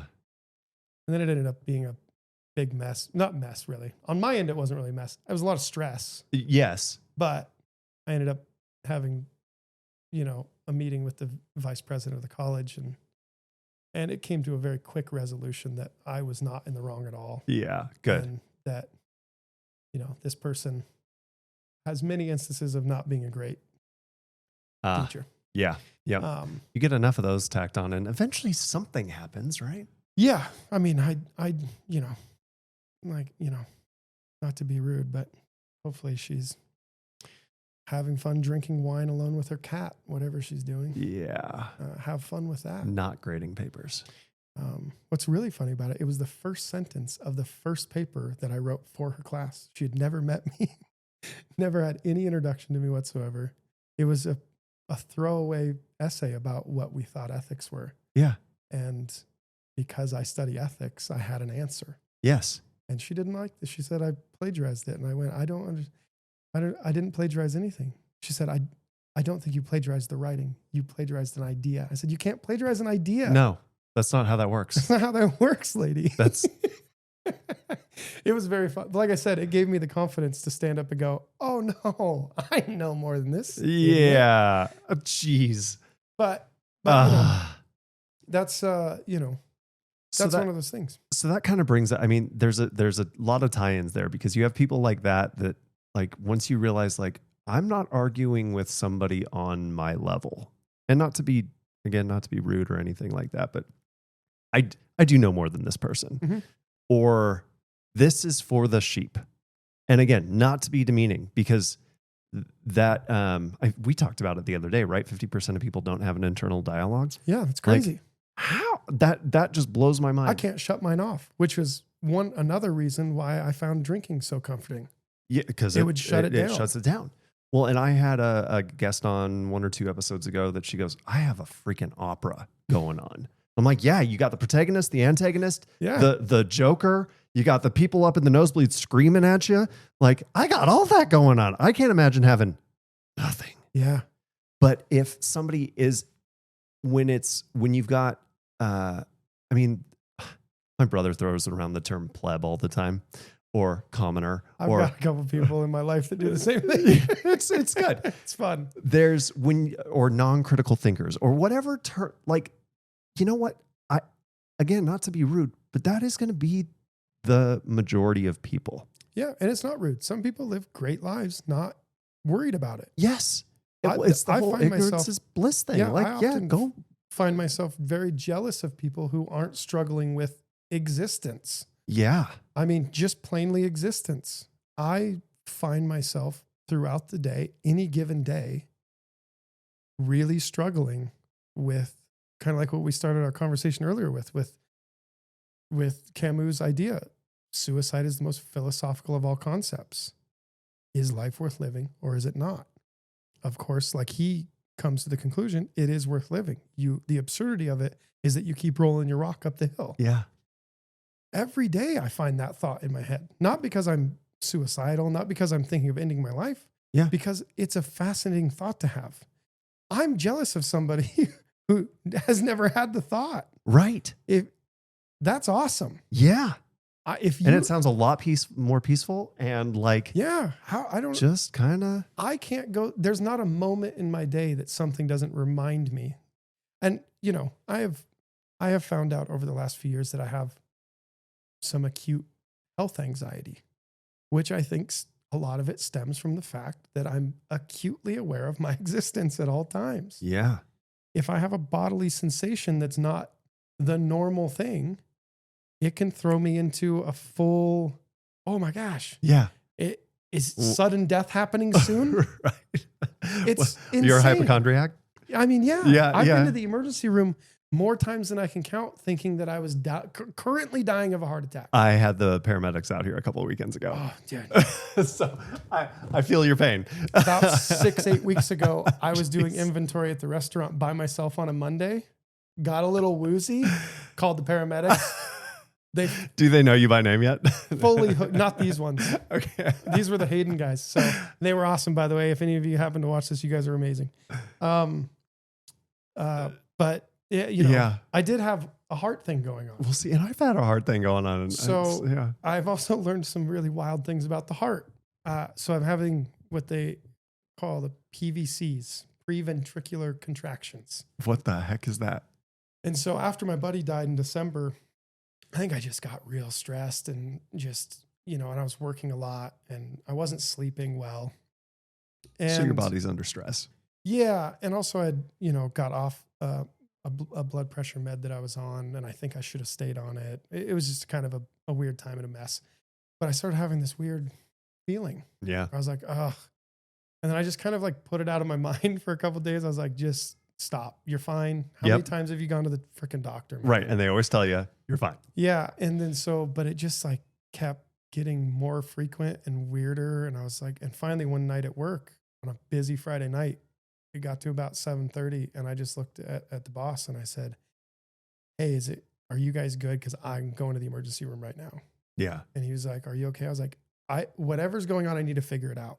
Yeah. Because I can't take one more day of this. Yeah. And it turns out it's a very normal thing that happens. If you're having other symptoms with it, I guess it's, more of a concern. But I was just dehydrated, lack of sleep, too much nicotine. Yeah. All the stuff. And then I learned that each cell in your heart can beat, which blew my mind. The hell? Yeah. Every cell has the capability of beating in your heart. So like what normally happens is it goes like boom, boom, boom, boom, boom, boom, right? What happens with the PVC thing is a different part of your heart, the electricity starts up too early. So it goes boom, brink, boom. and it makes you feel funny. I'm going to play that beat on the drum later, by the way. But I guess according to my new doctor, 60% of people have like 6 or more of those every 10 minutes or something like that. The heck? It's just, I happen to be very sensitive to it. Yeah. So it was a different feeling. Then I'm stressed out about that feeling. Right. And then it's rolling and rolling and rolling and rolling. And you're just perpetuating it. But that whole, jeez. that whole health anxiety thing, oh man, this is probably going to be oversharing. When I started thinking about it and I was like, man, all the way since I was a kid, I've been this way. I remember I must have been 6 or 7 because I think my parents were still together. And I came home from the neighbor's house just bawling, crying. Yeah. My dad was like, what's wrong? I was like, AJ, the neighbor, told me that I have cancer because my nipples won't get hard. Because like it was summertime, we all had our shirts off. And I don't remember what my dad said to me. Probably shut up. Yeah. And so I was like, oh, because my grandma died when I was pretty young of cancer, but I was in the hospital with her all the time. She had cancer for a very long time. Okay. Yeah. So I think I was around that really early. Yeah. And I'm not scared of death or anything. Yeah. I'm scared of being sick or ill. Oh yeah. I didn't like watching miserable. That. Yeah. Not fun. And then not too long after that, you remember the music video to TLC's Don't Go Chasing Waterfalls? Oh yeah. All the people in there had HIV or whatever. And I remember one of the people in the video had like blotchy skin. Oh. And I was in the bathtub. Was that true? I don't know. This is how my brain remembers. Oh, I'm like, I don't remember them all having HIV. Yeah, that's what the video's about. That's what the song's about. Oh. I believe. Or at least the video was about that. Yeah. Okay. But I remember sitting in the bathtub. This couldn't have been too much longer after the cancer incident where I was just crying. And I was crying and crying. And my dad came in. He's like, what's going on? What's up? And my skin was all red and blotchy because it was hot water. Right. And I go, I have HIV. And the thing is so I don't know if you ever watch much British television. There's a guy. Only if it involves David Tennant. But no. I love David Tennant. Yeah. There's a comedian called David Mitchell. Yes. And he's on a show called Would I Lie to You as well. And they were talking about something. And he was telling this story about being told that you shouldn't stare at the sun or something like that. And he made this comment that really struck a chord with me. And like I said, I don't remember the context of the comment. I just remember the comment. He goes, I was one of those kids that they should have just told me most days you're going to be okay. Instead of all the bad stuff that can happen. They threaten all these little kids. Oh, you're going to get taken. You're going to do I wasn't going to be taken because I wasn't leaving my house. Right. People just needed to tell me everything most of the time is going to be good. Yeah. Yeah. But instead we have this little thing that everybody tells you like, no, the worst possible scenario. And I think that's what I'm watching for. It's just lived in my head forever. So I remember after 3rd grade, something like that, it might've been even younger. I think we had like a mini cancer talk in health class or something like that. And it was, lumps can form and this stuff. And I think I had like, I don't know, a mole or something. And I came home, same thing. Yeah. I'm bawling my eyes. Mom, I have cancer.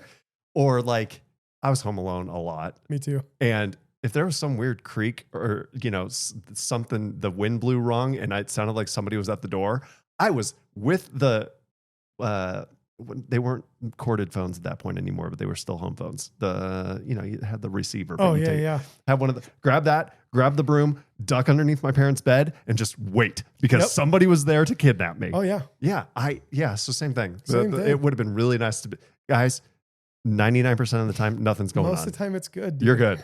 Most of the time you're not dying. Nobody's trying to grab you. It's so funny. I guess it's not fun though. No, but it's a mode of existence. It's a mode of existence.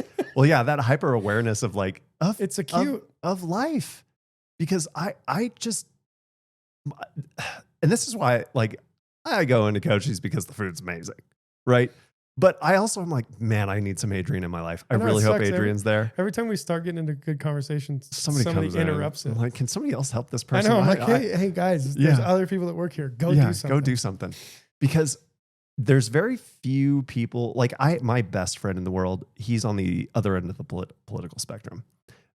He's an atheist. He's right. Like and we have some shared experience, and him and I will, here's the problem. Here's my take on it. Here's your take on it. Okay, we're getting a solution. We're getting a solution. Oh, yeah. Why did you go that direction? What the hell are we doing? And I actually really appreciate that because I want all of my thoughts challenged. Yes. And I constantly love just the like, and I was even like this when I was in the church. Like they call it the shelf where, okay, here's your set of beliefs. Here's the dogma. Right. And I'd go, okay, well, that math doesn't add up. Right. Like, I believe that part. I have like, that makes sense. And I'll hang my hat on that. But then I also know this thing to be true and this thing to be true. And so this other thing that you're telling me doesn't make any sense. So I'm just going to put those items that I know on the shelf. And it's kind of the term that they use. And then eventually your shelf just gets so full of stuff that it collapses. And like, you're like, yep, the dam has broken. I'm out. Did you watch that podcast with Rhett from Rhett and Link? No. Good Morning Mythical America, or Good Mythical Morning? Oh, you would find it fascinating. So Rhett talks to Alex O'Connor about him leaving the church, him and Rhett and his wife. Yeah. Similar sort of thing. Like just things started chipping away. Yeah. And it got too much. But you should watch it. It was very good. Yeah. And Alex O'Connor's a great interviewer, especially philosophically and religiously. Yeah, he's really good at allowing people to have their breath of space and tell their story. But it was a fascinating story, similar sort of thing. I'm gonna have to. Yeah, I think you'll enjoy it. But yeah, continue. Sorry. So my point in saying all that is, and so like I'm looking at it and I'm going, I'm getting a lot of good stuff out of this, but I want truth. Yeah. Like at the end of the day, that's what I'm seeking for. And I understand that like I can play all the mind games. I can run through all the different scenarios. I can consume as much information as I want, and I'll never have the truth. Yeah, it's a very elusive concept. Right? It's an elusive concept, but it's almost freeing once you get to that point, because then it's the whole, I just get to like experience. Yeah. And that's where I'm at. That's kind of what it boils down to. Yeah, I just like. It takes a lot of life's cool. It takes a lot of thinking and digesting and struggle. I was talking to Bennett at work about this not too long ago, because he kept using the word truth. And I don't know if you've read much Wittgenstein or come across Wittgenstein's language philosophy and stuff. Potentially, maybe. He's great, probably my favorite thinker other than Nietzsche. He's from Vienna, and I think he died in the 50s or something, but his great works are the Tractatus, and which was just a philosophical work on mathematics. Okay. And then the philosophical investigations. And in the investigations, he delves into this language philosophy. He's really the first one that does any sort of meaningful exploration of language in a philosophical sense. And it's fascinating because he comes up with the idea of language games, right? Mm-hmm. So that's where all that comes from. His whole premise is, if builder A, just imagine there's a builder A, and builder B. Builder A, they're building, obviously, some sort of structure. Builder A says to builder B, get me the slab. Or just says slab. It's the simplest version is slab. Yep. Builder B brings him the corresponding thing that builder A wanted, which was a slab. Does that constitute a language? So he starts at the very basic. Yep. Does that constitute a language? If the answer is yes, then there's, all these, and he keeps going, Yeah. and it's brilliant. Actually, I'll bring the investigations too. I think you'd be fascinated by the investigations. Yeah. But my point with that is,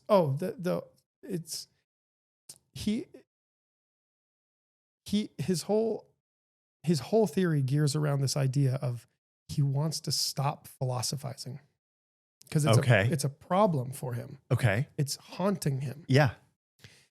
And his goal is, how can I stop philosophizing? Right. Not do philosophy anymore, but how can I stop it on a daily basis? I can't live this world all the time. Yeah. It's kind of exhausting. It's very exhausting. And I still don't have a great answer on how to really shut it off. But his prescription at times can work very well for me, especially if I'm discussing philosophy with somebody else. But his prescription is really look at the language.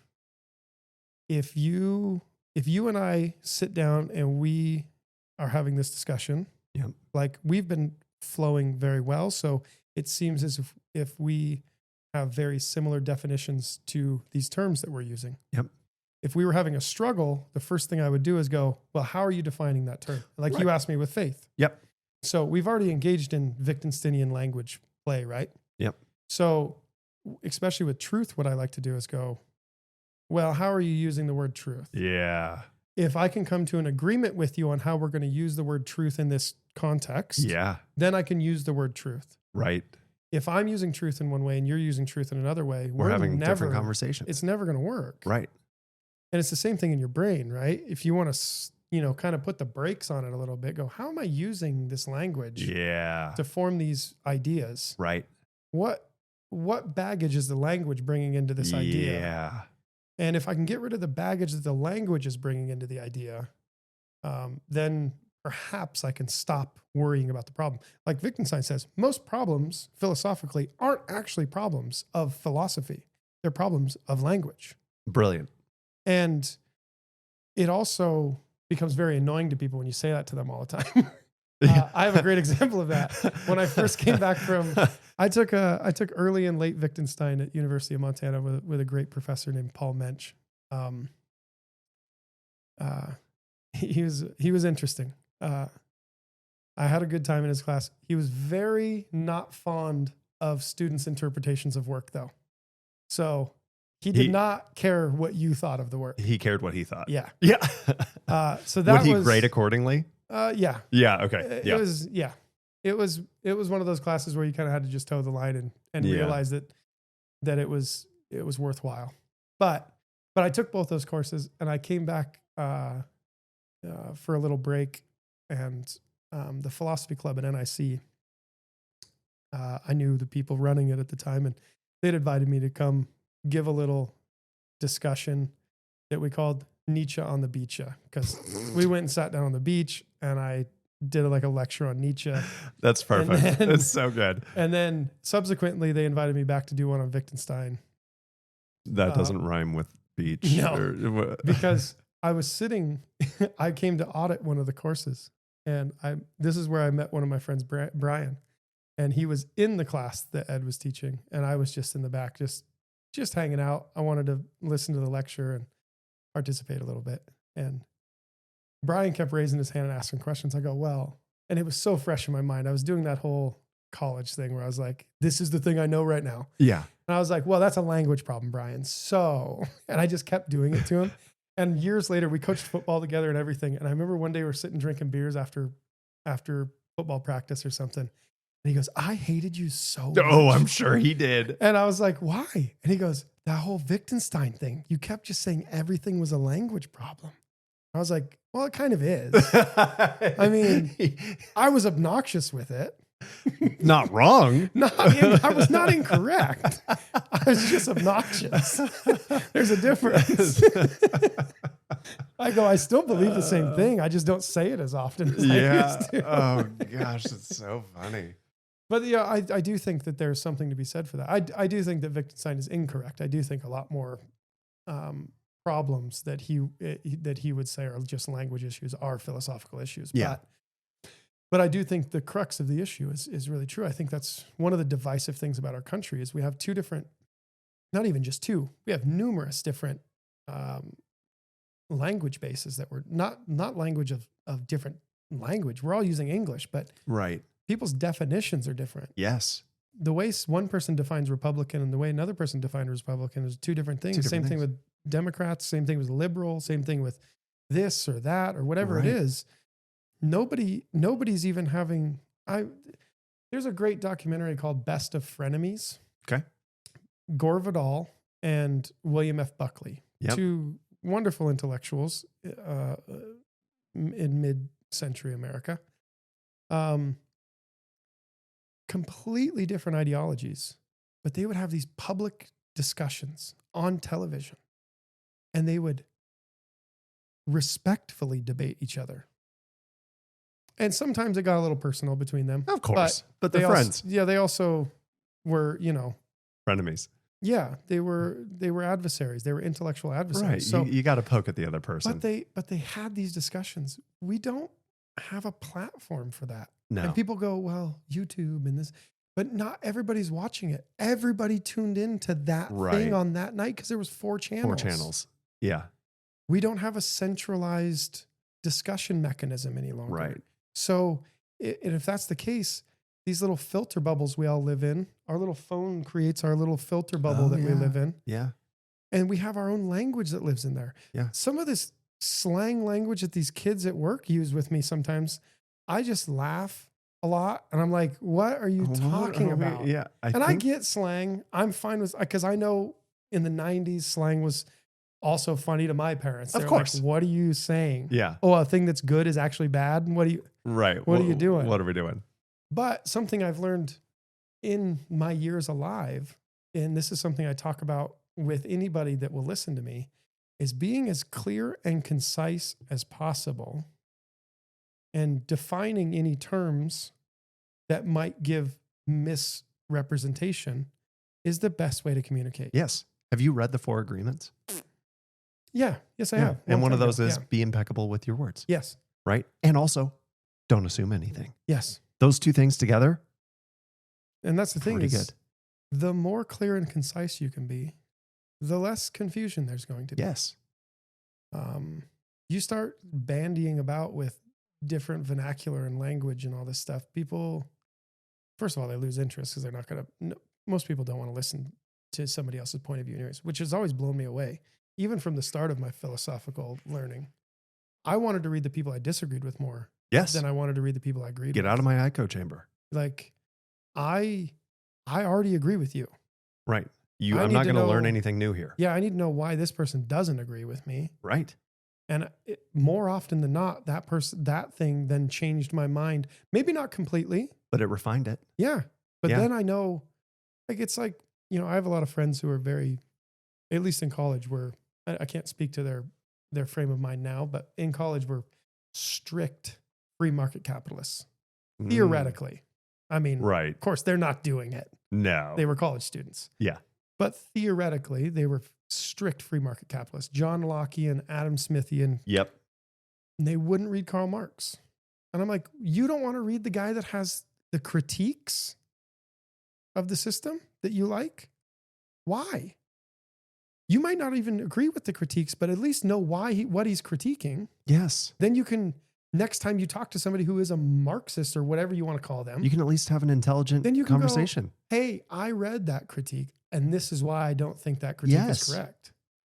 Well, and even on top of that too, I really dislike when people attack the character of the person instead of the idea. Yeah. Right. And it's like, oh yeah, he was a freeloader and like you can attack Karl Marx all day long. Mm-hmm. That's not attacking the idea. No, the greatest idea you ever had though.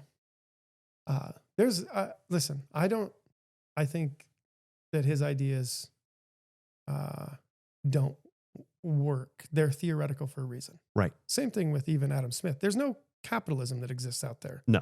There's not some perfect form capitalist thing that's out there. Yeah. Anybody that thinks that the U.S. is a free market system, pay attention. Yeah. I mean, yes, we are capitalist to some degree. We are not, it is not some Wild West free market out there. No. You can't just set up your orange stand and sell oranges. Nope. But it's the same thing. Like with Marx, my favorite thing about him is he was just, this is what I love about philosophy too, is you start learning about these characters. And that's what they are. They're characters. They're historical characters. And they're so fun. Marx is one of them. He's this journalist guy. He's like, work sucks. Yeah. And I'm not trying to make him sound lazy or anything. He obviously worked very hard. He wrote a lot of stuff. He did his job. But he's like, what I really want to do is I want to spend about 15 hours a week working.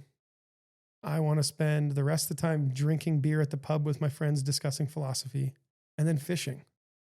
And so he builds this system that's what you get to do. That works. And I'm like, so I think, was it Nietzsche that says this as well? All philosophy is autobiographical. Yeah. It's so true. There's something to be said for it. There's very few philosophy that I've come across that I'm like, oh, that's very objective. Maybe Heidegger to some degree is being in time. It's so abstract. It's hard to be very prescriptive. Yeah. It's like, what?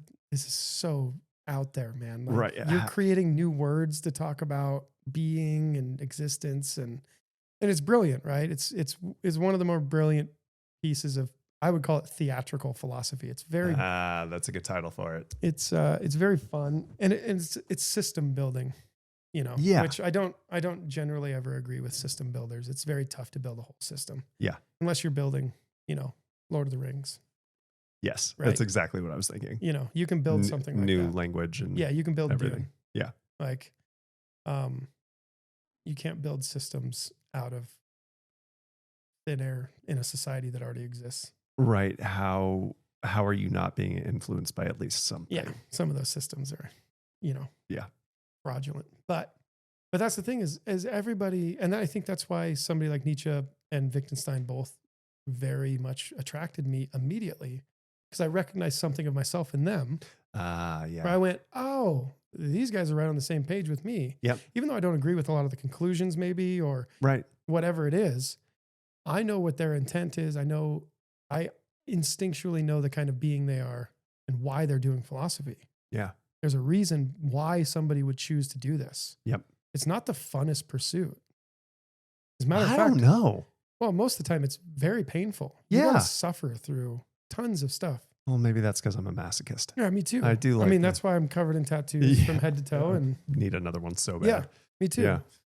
Gus, if you watch this, please come back. Thank you, bro. Miss you. Yeah. But yeah, there's something funny to be gleaned out of that statement that all philosophy is autobiographical. Yeah.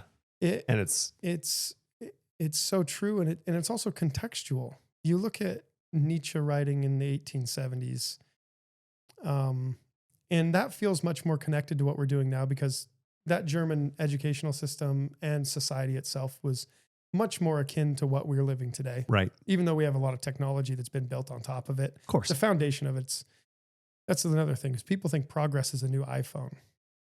It's not progress. That's not invention. No. You're refining a thing. The first iPhone, that was progress. Yes.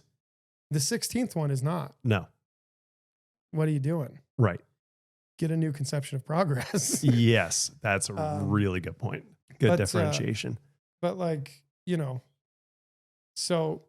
then you go back even further. You look at somebody like Descartes. You look at his context. You go, well, I understand why he would eventually bring God back into his system. Right. Because at the same time, Copernicus was being prosecuted for saying that the earth wasn't the center of the universe. Right. So, of course, when he goes through doubting God's existence, at some point he goes, oh, this might not be a good idea. Yeah, I would like to still stay living. I mean, I'm not saying that that's exactly what happened. Well, but But it does feel suspicious. A good theory. It does feel suspicious that kind of, if you read all 5 meditations, sort of out of nowhere, he goes, but God is not an evildoer and he does exist. Yeah. And you go, I get it, dude. Yeah. But you got to give people their historical context. Yes. And their breath. Take it with a grain of salt. He's obviously, Descartes is not Neo from the Matrix. You know, I really hate when people teach Descartes using the Matrix. That's just a pet peeve of mine. But a lot of professors will do that. I didn't know that was a thing. Oh, it's based on Descartes' meditations. Is it? Oh yeah. It starts with Neo sitting there in front of the computer, right? Doubting everything that exists. Yeah. And then you slowly get the real reality. Yeah. Throughout the movie. And then, right. And then of course the third meditation, the third Matrix movie, God comes back in. He is Neo. Yeah. It's, it's a fun pop way to use philosophy. Superman as well. Superman's based on Plato's Republic. Yeah. You know, that kind of stuff. I love that kind of stuff, but I hate when people use it as a teaching tool because I'm like, you just teach the stuff. It's cool. Yeah. It's cool by itself. Right. And then at the end, as like, the ice cream party, just turn the Matrix on. Go watch the Matrix too. Yeah. It's fun. Yeah. But do your job. Oh. Teach it. How did I not make that connection? That's an obvious. It's obvious once you hear it. Yeah, it's obvious once you hear it. I mean. Well, it's so funny because this is where I definitely don't have a linear journey on any of this. Mm-hmm. From a we're going to start here and we're going to end here. We're going to be on, I'm just like grabbing, that's a really cool Nietzsche quote. I really like this Descartes quote. Yeah. And I'm like, yeah. And then I piece it all together and I go, this is great. Oh man, this thing's like the Matrix. Yeah. That's what it's based off of. Idiot. Yeah. Yeah. Well, I mean, like we were talking about at the restaurant the other day before we got rudely interrupted by some people that wanted tacos. Jeez. It's a long conversation. It's the human conversation. It's the human conversation. It is the only conversation. Yes. There's no other conversation that's happening. Right. At least across time. Right. And it starts, our tradition of it essentially starts with Plato, right? We have the pre-Socratics and we have, some other stuff that we call philosophy, but the word philosophy and the art form that we know as philosophy and the writing of it begins there. And it begins the conversation. Yeah. Plato lays out pretty much every great philosophical idea in his dialogues. Everybody is responding to Plato. Yeah. Yes. That's it.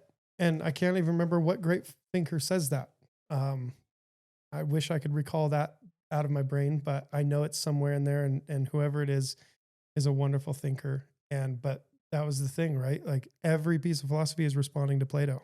Right. And to some degree, Aristotle. Aristotle does change things just a little bit, but he's Plato's student. So right. It all is 2,500 years old. Yes. There's nothing new. No. The newest thing we have is something like maybe Wittgenstein's language philosophy.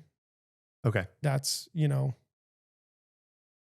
that's pretty different in some ways.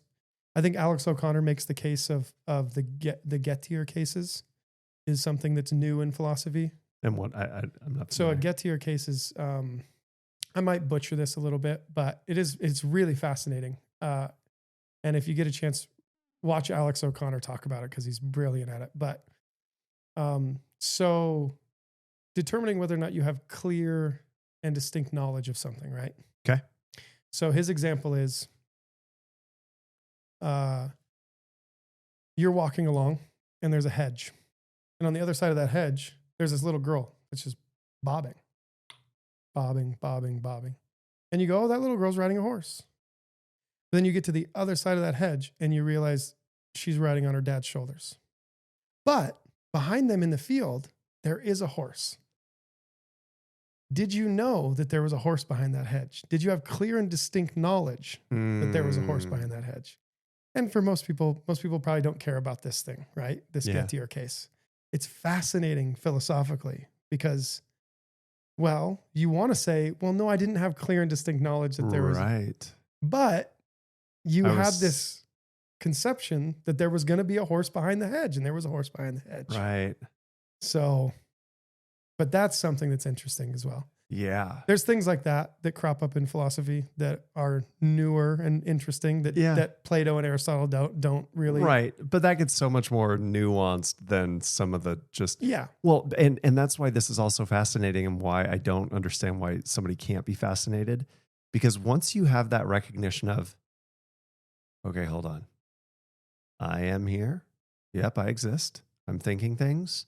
I'm seeing like, okay, I'm gonna go with I think therefore I am. I'm gonna go with I exist. Well, what's funny about I think therefore the cogito ergo sum, right?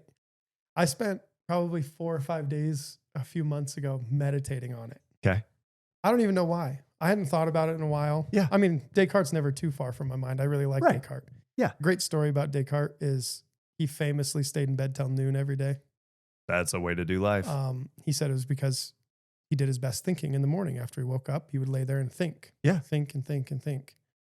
Well, towards the end of his life, what a lot of people think ended his life, he became the tutor for the princess of the Netherlands or something like that. Okay.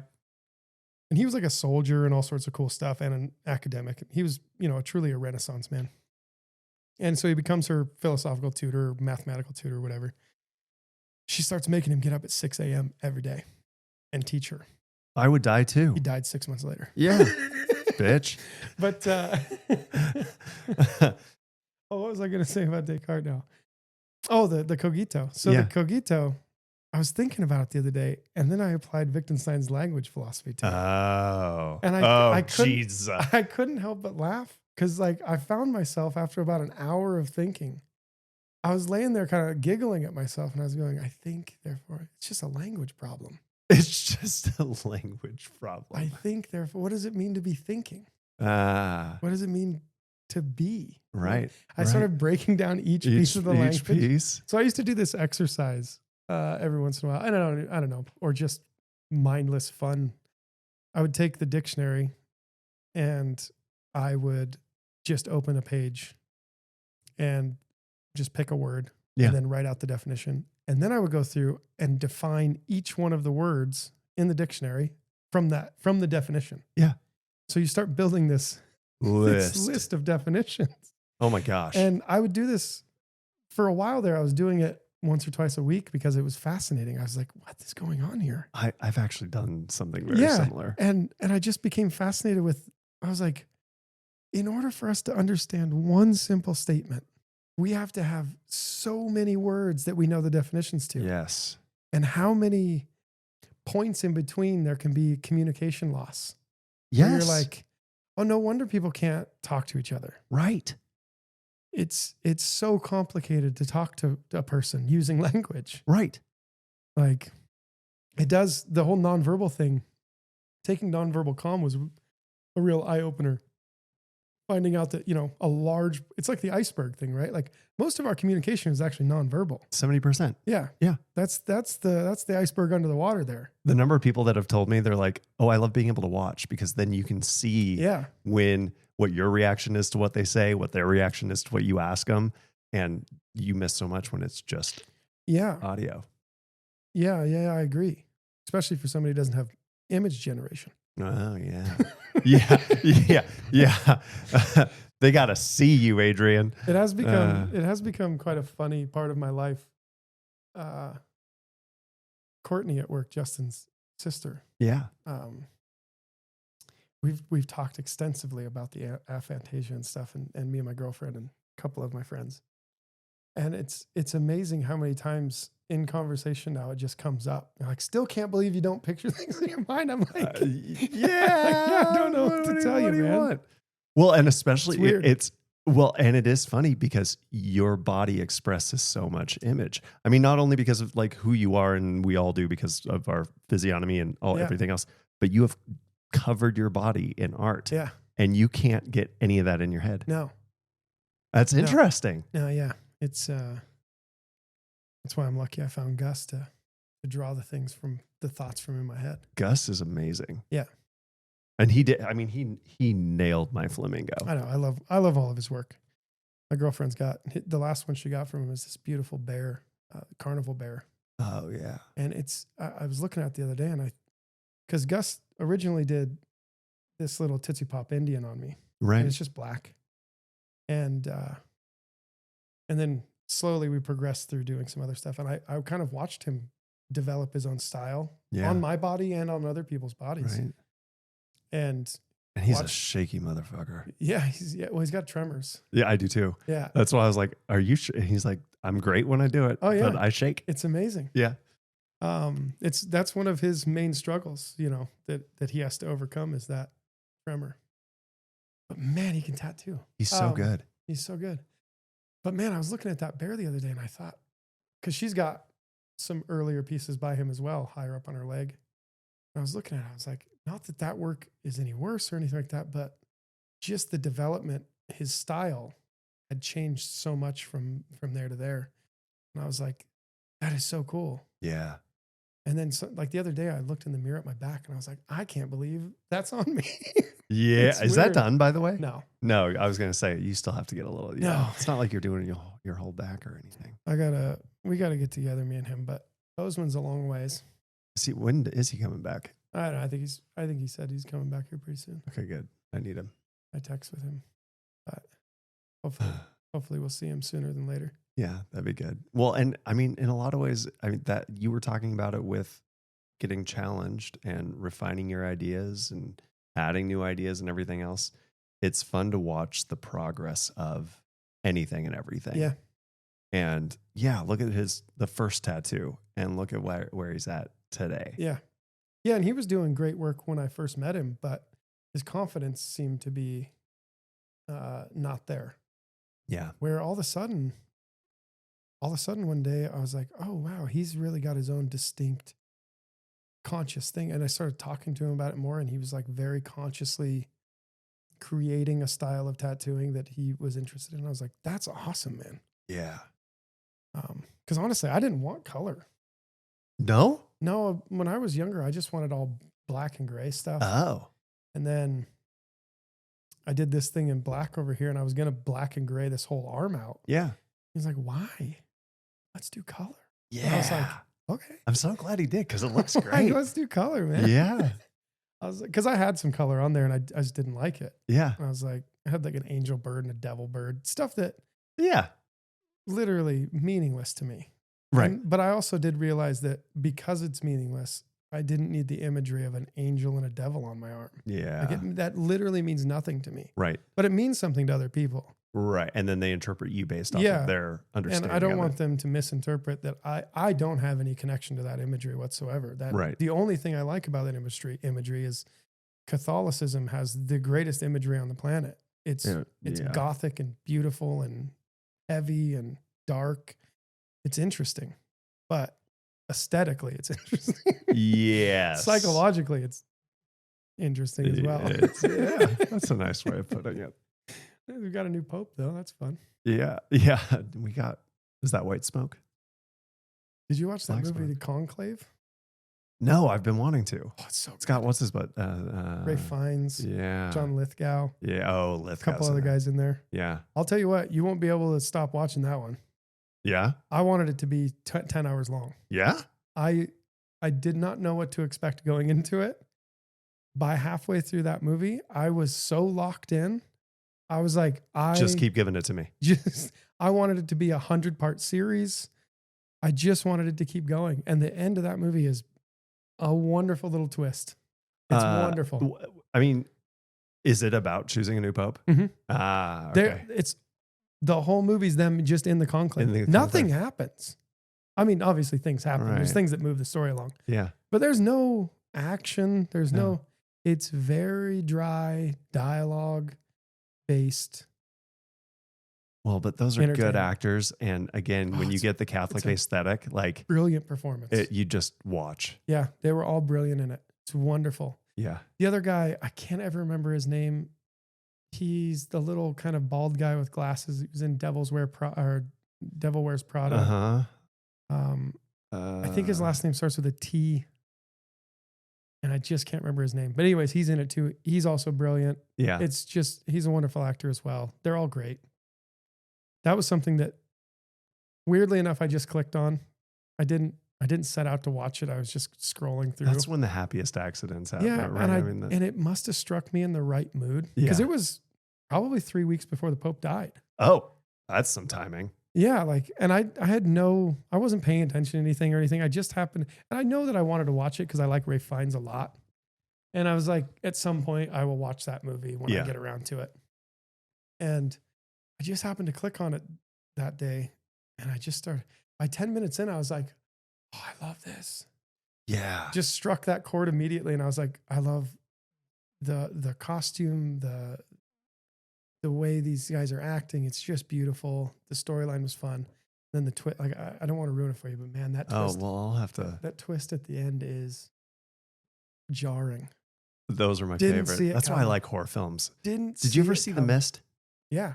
Yeah, I love it. So there's the movie, and then there's also the series. Right. And obviously the book. The book, yeah. But yeah, Stephen King sucks. Sorry, Stephen King. No, I just can't read it. I don't have image generation. It's hard. I've never got into it. Yeah. I have friends that are, and I'm a fan of Stephen King's writing. I read his book on writing, his essay on writing 6 or 7 times. It's wonderful. Oh, really? Yeah. It's really good. Just about his process of writing. Yeah. And Chuck Palahniuk's as well. I've read his. Yeah. You were mentioning. Those are both great essays. Again, being able to get into other people's heads and understand their processes is just. Yeah, that I found more interesting than reading. Well, the problem is unfortunately books like Stephen King's, they rely so heavily on imagery that I never got it. Yeah. No. And now I know why, luckily. Yeah. But there was a period of time where I was like, I just don't get it, guys. Yeah, I don't understand. But then all my friends were like, I don't understand how you can read a 4-volume history on the Civil War. That's boring. Because it's fascinating. And I'm like, no, dude, this is so cool. Yeah. Well, and I think that's why I like Dan Carlin, because his voice is just dreamy. But his imagery and his goal of we got to understand that these were young men in the trenches, right? Yeah. And then you have these people making these decisions, and they're writing letters, and just listen to this letter from somebody in the front lines to their girlfriend, but then this guy dies 2 days later. Yeah. Right. And it's just how can you not? I remember one of my favorite episodes of his was the Painfotainment. Yeah, it's good. He paints such an interestingly beautiful picture about what that would have been like to experience. Yeah. He's really good at that. He's a fantastic teacher of history. Yes. It's a real shame that it's not required to listen to him daily. It should be. He needs to get his ass moving. We need some more Dan Carlin. I understand that doing a 4-hour episode on the history, that's writing a full book. Oh, for sure. Well, and he's having to pull from so many different sources, and because his end product is so good, and the amount of work that he puts into it is. Yeah, it's always shocking and exciting when one drops. I'm always giddy for it. Yeah. Then I always put it off for about a week too, because I like to. I'm like, oh, I get to do this soon. Yeah, I get to do that. It's a treat. Yeah, I'm like, I'm gonna listen to that. Yeah, soon. That delayed gratification too. Is I don't ever just click on it. No, because I'm like, I'm gonna wait until I got the whole day. Yeah, I can do it in one shot and really sink in. It's the same thing though. I watch Ken Burns documentaries way too often. I don't know if that's a problem. It sort of is. I could do something more productive than watch Ken Burns' Civil War documentary for the 19th time. Well, but you get to choose what you experience. Yeah. There it is. Well, actually, okay, can we just, I know we're wrapping up, but can we touch on that really quick? Talking about randomly clicking on Conclave, I've got one of my big things is it's amazing how many things just serendipitously happen in my benefit, and just everything always works out. And I am very much a free will guy.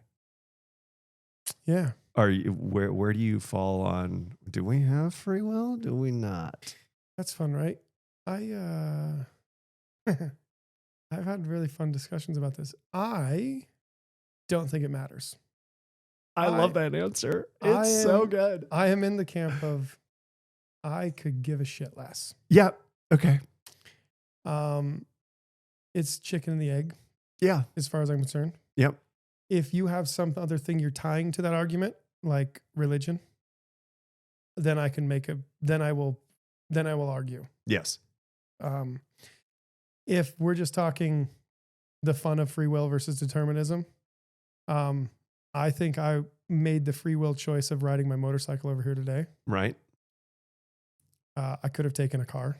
Yep. But that now has determined that if it starts raining, I must ride my bike home in the rain. And it just might. Yeah. Yeah. But I knew that going into it. Yeah. But now that choice is now determined. Yes. So what's the point? Right. But I understand there is a point when you start adopting like a Christian point of view. Totally. You can't have sin without free will. Right. Even though I don't think that free will really exists in the Bible. I think that there's plenty of really smart theologians that are going to argue against anything I have to say about that. And that's fine. I'm not an expert at it. But for what it's worth to me, the whole God's plan thing, all the stuff that you're constantly talking about determinism. Yes. And then you did this, I'll go back to a fun little philosophical trick where you go, but you have free will in regards to sin. Right. Okay. Right. Well, and that's why Sure. One of my good friends is a Calvinist. Mm-hmm. And I'm like, you might be, I really don't like Calvinism. Yeah, it's fun though. It's fun. And I think they're the most honest. I think it's pretty honest, but it's also just, it's just one of those things where you're like, that isn't a mainstream thought. No. That's interesting that you would choose it. Right. Well, and then it comes back to me to the faith thing of, okay, if I thought I was totally depraved and the only thing that could save me is this thing, then I'm going to put all my faith and all my eggs are going into that basket. Yeah. And I'm like, so that again, right? Words matter and definitions of, and okay, that is faith even an adequate word at that point for what you would have for this thing that's going to save your eternal soul? Otherwise, I mean, yeah. You're being held over the fire. Right. What's the choice? Yeah. I mean, so I was lucky enough to present at some philosophy conferences. And I don't know if you've ever read any Daniel Dennett. I know the name. Dennett, depends on who's saying it. He just recently passed away. Okay. He's an American philosopher. Yeah. Very big into free will determinism discussion. Okay. That was a big focus of his. Actually, if I still have that book, I will bring it to you as well. But I was lucky enough that he was the keystone speaker one year at a philosophy conference that I went to. And me and some of my peers were able to do some brain picking. Oh yeah. So like some green room action. Yeah, it was very enlightening to hear somebody of that intellectual caliber. He's got a vested interest though. Why? Because he's an atheist. Oh. So he has a very vested, and I've always understood that there is certain arguments that I'm going to have to take a side in free will and determinism if I'm going against an argument that's taking a side. Right. Absolutely. If I'm just having the discussion, it's super fun just to go, there's no philosophical consequence to me. Right. Whether it's, so it's like, simulation theory. Oh yeah. So did you watch that podcast? That lovely Swedish guy that I can't remember his name, who essentially came up with modern simulation theory. He was on Rogan. I must have 10 years ago or something. Or I've caught bits and pieces of. There's also a really great early simulation theory by a French guy.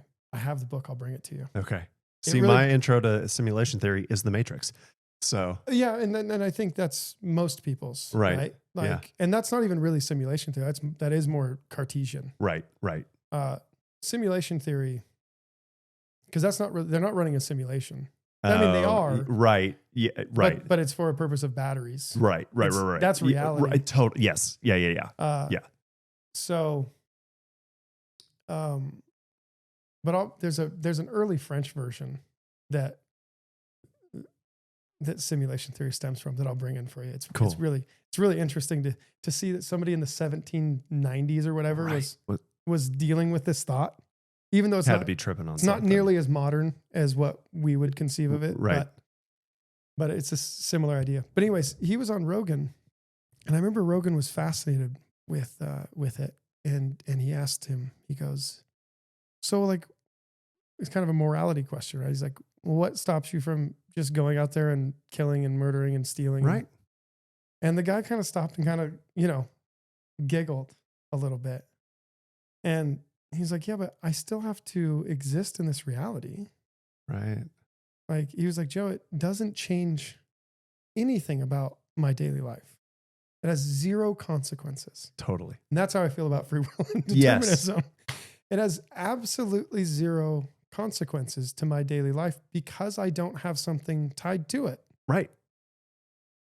I can say that I chose to eat a bag of Cheetos and a bologna sandwich last night for dinner on free will, or it was determined because I am lazy and I didn't want to eat anything else. Yeah. Whatever it is. Right. But there's no consequence. I think I'm totally with you on the consequence piece. Mine is more of like you watch Conclave and 3 weeks later, the Pope is dead. That's a hell of a coincidence. Well, I mean, the movie exists. Well, but you have Netflix. You probably have HBO Max. You got Disney Plus, right? You've got access. You could have been reading a book. You had so many different choices. You had an innumerable number of things that you could have done. But that's just probability theory. Well, that's true. That's just the problem. 2 plus 2 equals 5, man. I mean, right. I mean, yeah. I happened on that day to click past. And quite honestly, the Pope had been sick. JD Vance had seen the Pope or whatever. Yeah. So there's some things influencing it. Had been in the news. Yeah. I'd read up on Pope Francis as much as I can. I find him fascinating. Yes. I found him fascinating. And quite honestly, I think it's very interesting that the Catholics have this conduit to God that's elected. Right. I think it's one of the most interesting pieces of their philosophy. And I'm not going to make any value judgments, good, bad, otherwise. Right. I just think it's fascinating that there's this kind of antiquated shaman. So good way of saying it. That runs the most wealthy state in the entire world. And also over 50% of Christians are Catholic. Mm-hmm. And the rest of Christendom would say, fuck them. Mm-hmm. And the whole thing's interesting. Yeah. It's fascinating. Yeah. I got really into Eastern Orthodox for a while as well. Oh yeah. Because they never had a Reformation. No. Same thing as Islam. Islam never went through a Reformation. I was explaining this to somebody the other day because they were like, how come it has this or whatever? I don't want to make any, judgments, and I was like, well, there's a big difference between modern day Christianity and the older religions that didn't have a Reformation. Yes. They didn't have a Reformation. Right.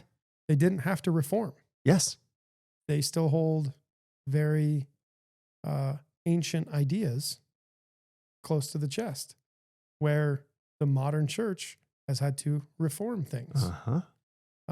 That's different. Martin Luther caused the schism. Right. And ever since then, the Catholic Church has been responding to that. Every time they're scared that another schism is going to come. Uh-huh. I don't know if they're actually scared of that, but I think there's a but they're aware of psychological it. thing that can now happen. Yeah. At one time it didn't, and then it did. Islam has never had that.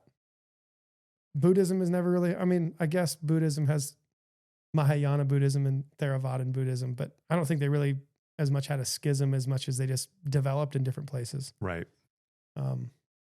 It's not nearly as consequential, but right. But Eastern Orthodox didn't have to deal with Martin Luther. Yeah. They didn't do it. They said, nah. You guys do that over there.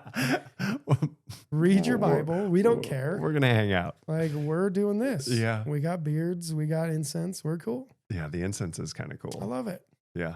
I also really want to know what's in the Vatican archives. Oh, I think that's one of those fun things. You ever watch the show The Y-Files on Oh, yeah, YouTube? of course. Yeah. Is the one about the Vatican having, was it like a time machine or something? Is that a thing? Yeah. It's fascinating. Before I leave your house today, I'll find it for you. Yeah. It's really good. It really blew my mind. I was like, this is fun conspiracy theory stuff. Oh, I'm very opposed to most conspiracy stuff. Are you? Yeah. Not opposed to it as in I don't enjoy partaking in the listening and discussion of it. Yeah. I'm generally skeptical of the skeptics of everything, but mostly of things where it would be incredibly difficult to keep it a secret. When you have thousands of people that would be involved in a secret. Yep. Again, it's just that the numbers don't work out. Yeah, it becomes very tough for me to go, all right. Doesn't mean there's not a grain of truth in there. Right. It just means I'm going to take it with a grain of salt, guys. Yeah. I did watch a funny video the other day, though. This guy was commenting on this video of this guy in a helicopter going around Antarctica. Okay. And they're filming out of one window. And the guy goes, see, look at the ice wall. It just keeps going. They're going in a circle. And I went, what the hell are you talking about? Jeez. That's how circles work. You're never going to find the edge or the corner or the end or any of it. It just keeps going. It's that kind of stuff that really cracks me up in my day. Because it's not, I don't harbor any discontent for people that want to believe it. Yeah. I don't want to put any effort into thinking about it. No. I have no, listen, if the earth is flat, that's just a problem of definition to me. Yeah. Because it's not going to change how I experience it. No. No, not at all. 0%. Well, and like, did Stanley Kubrick film the moon landing? What does it change? You can't go back and rewrite history. The Americans faked it. Does that change the Cold War? Who knows? On the Pat McAfee show, they've been talking about this for quite some time, and Boston Connor on there, and Ty Schmidt both said something that I love to death. It doesn't matter. We won.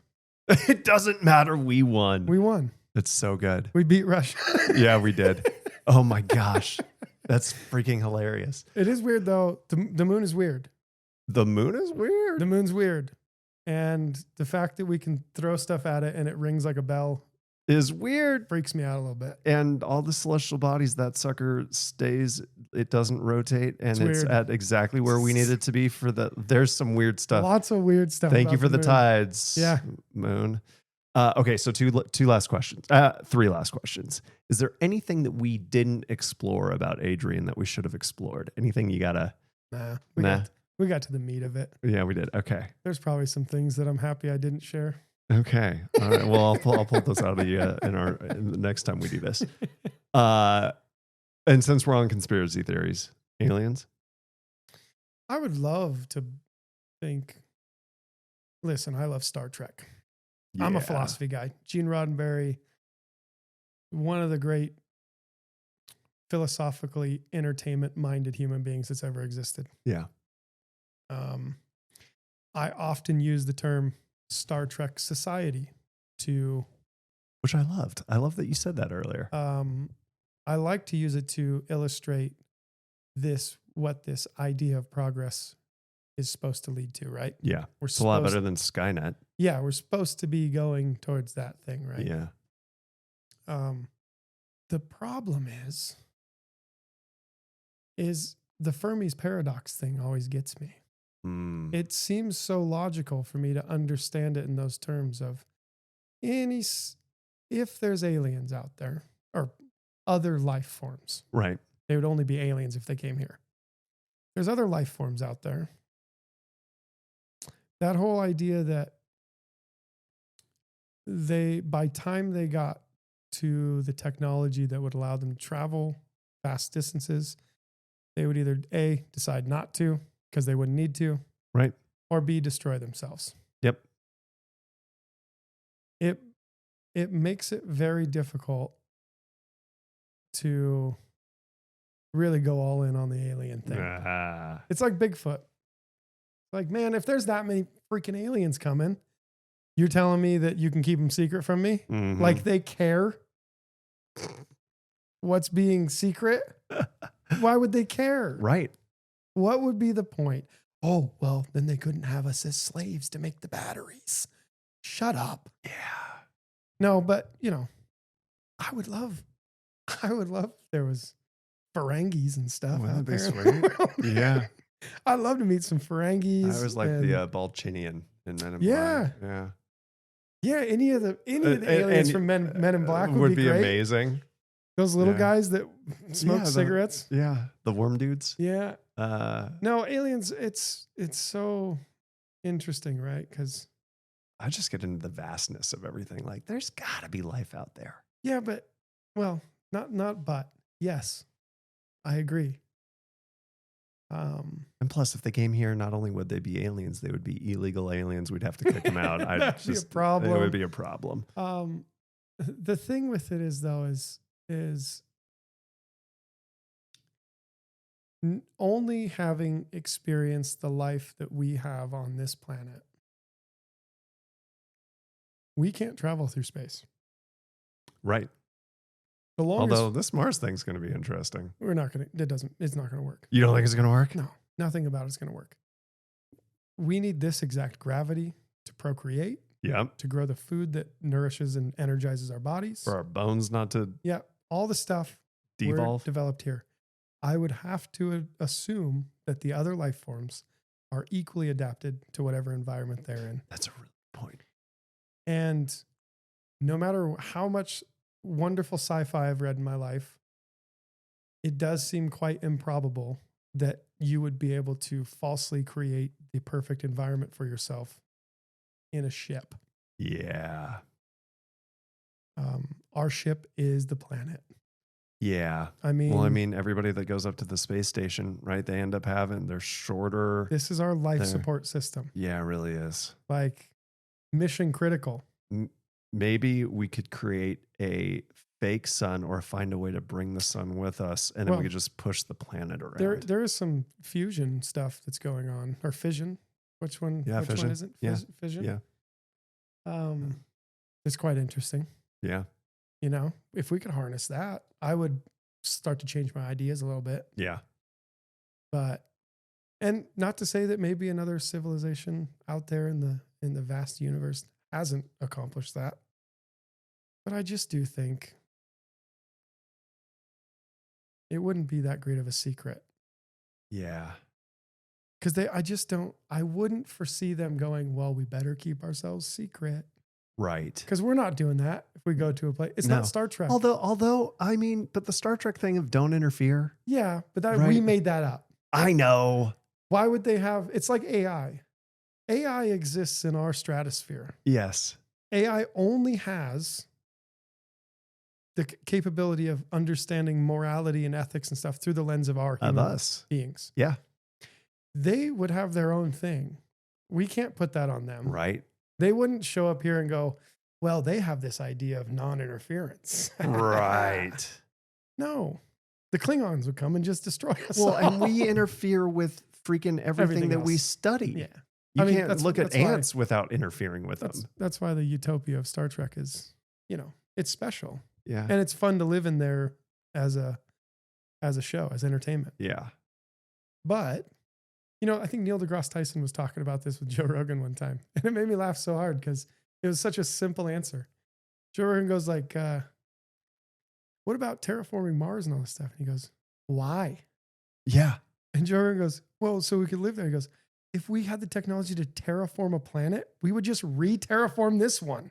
Yeah. We wouldn't have to go anywhere. Yeah. We would just keep making it better. Yeah. And I was like, holy shit, that's a really good point. It's so simple. And you're like, that's a really good point. Oh, that's totally true. Yeah. I mean, yeah, maybe eventually we might terraform another planet, but first we would do this one. Well, and I don't understand why terraforming Mars would work in any way, shape, or form anyways, because Earth is the perfect distance from the sun. Technically, we are terraforming our planet. Well, right, totally. We're putting the stuff in the atmosphere. Right. We are terraforming it. Well, and that's another one where you want more plants, they feed off the CO2. Yeah. So, I mean, maybe that's a good thing. Zero value judgment. This is terraforming. Yes. It's just wasn't conscious terraforming. Totally. Yeah. But by definition, that's what we're doing. That is what we're doing. Nonstop. Yeah. And I mean, just 8 billion people on this planet. Our body heat alone has to do something. Oh, yeah. We're using a lot of energy. That's a really good point. I hadn't thought about the body temperature thing. Like, that's a lot of stuff. Yeah. It's a lot of little heat batteries running around. Yeah. I know some machines out of a movie that would like to harvest that heat. That was something that blew my mind when I first started getting into entropy, man. Oh, yeah.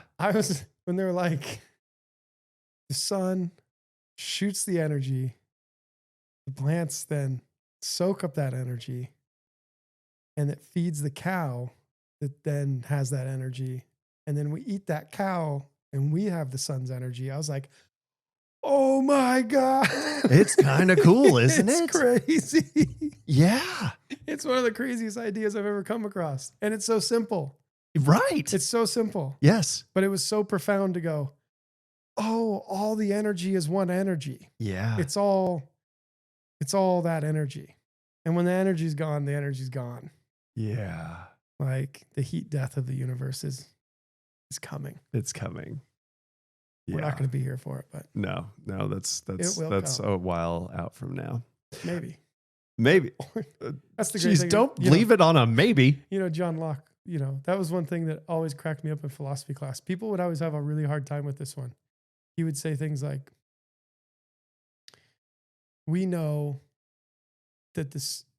know for sure that the sun is going to rise tomorrow, but empirically, because it has risen every other day that we've been alive, we can with almost complete certainty say that it will rise tomorrow. Right. But I love that he leaves the option open for, but it might not. It could not. It could not. Whew. Oh no, that's David Hume, not John Locke. But either way, we're just gonna that I love the like that's another constant theme I'm getting here, and like, yeah, this is but maybe not.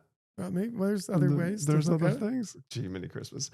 Okay, my last question. I asked this to everybody. Yeah. If you had a megaphone that could reach everybody in the world, mm-hmm. What is your message to them? Mm-hmm. Toilets, the greatest invention. We could have stopped there.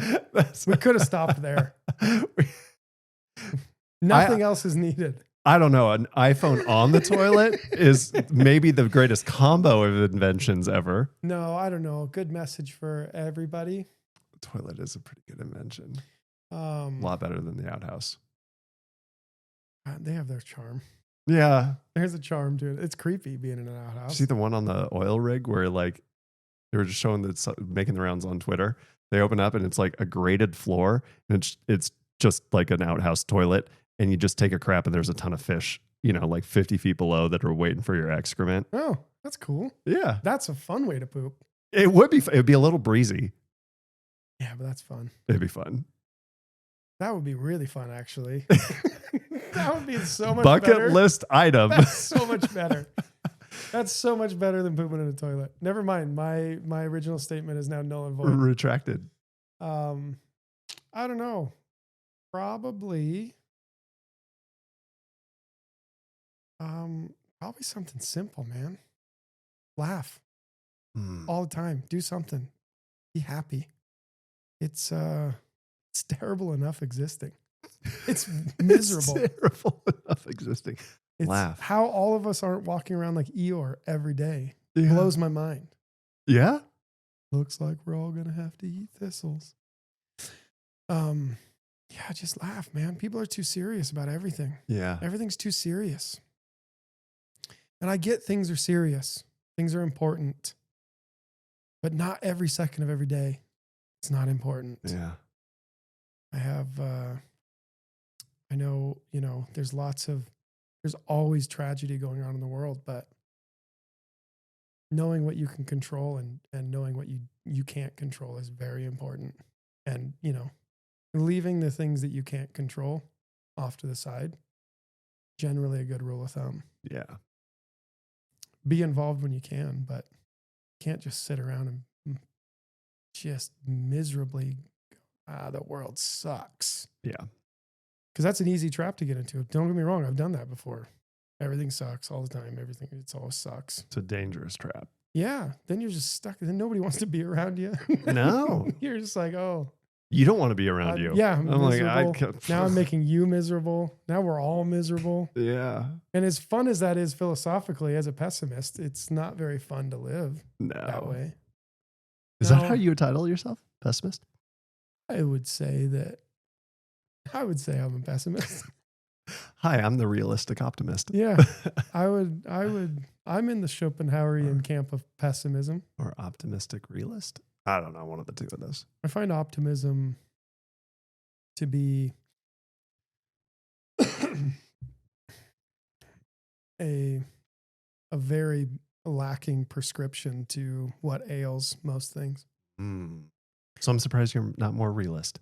Oh, I think I blend into that camp as well. Okay. All right. The pessimism more just comes as a philosophical understanding that for expectations. Interesting. It's like that weird feeling when you're having too good of a day. Yeah, and you're like, I know something bad's going to happen. Something's coming today. Yeah. I don't like living in that realm, but it happens more. I've naturally, philosophically, that's where I sit. It's too good. Let's stop. It's not. Temper yourself against the next thing that's coming. Oh, that's interesting. The next tide that's going to sink your ship today, buddy.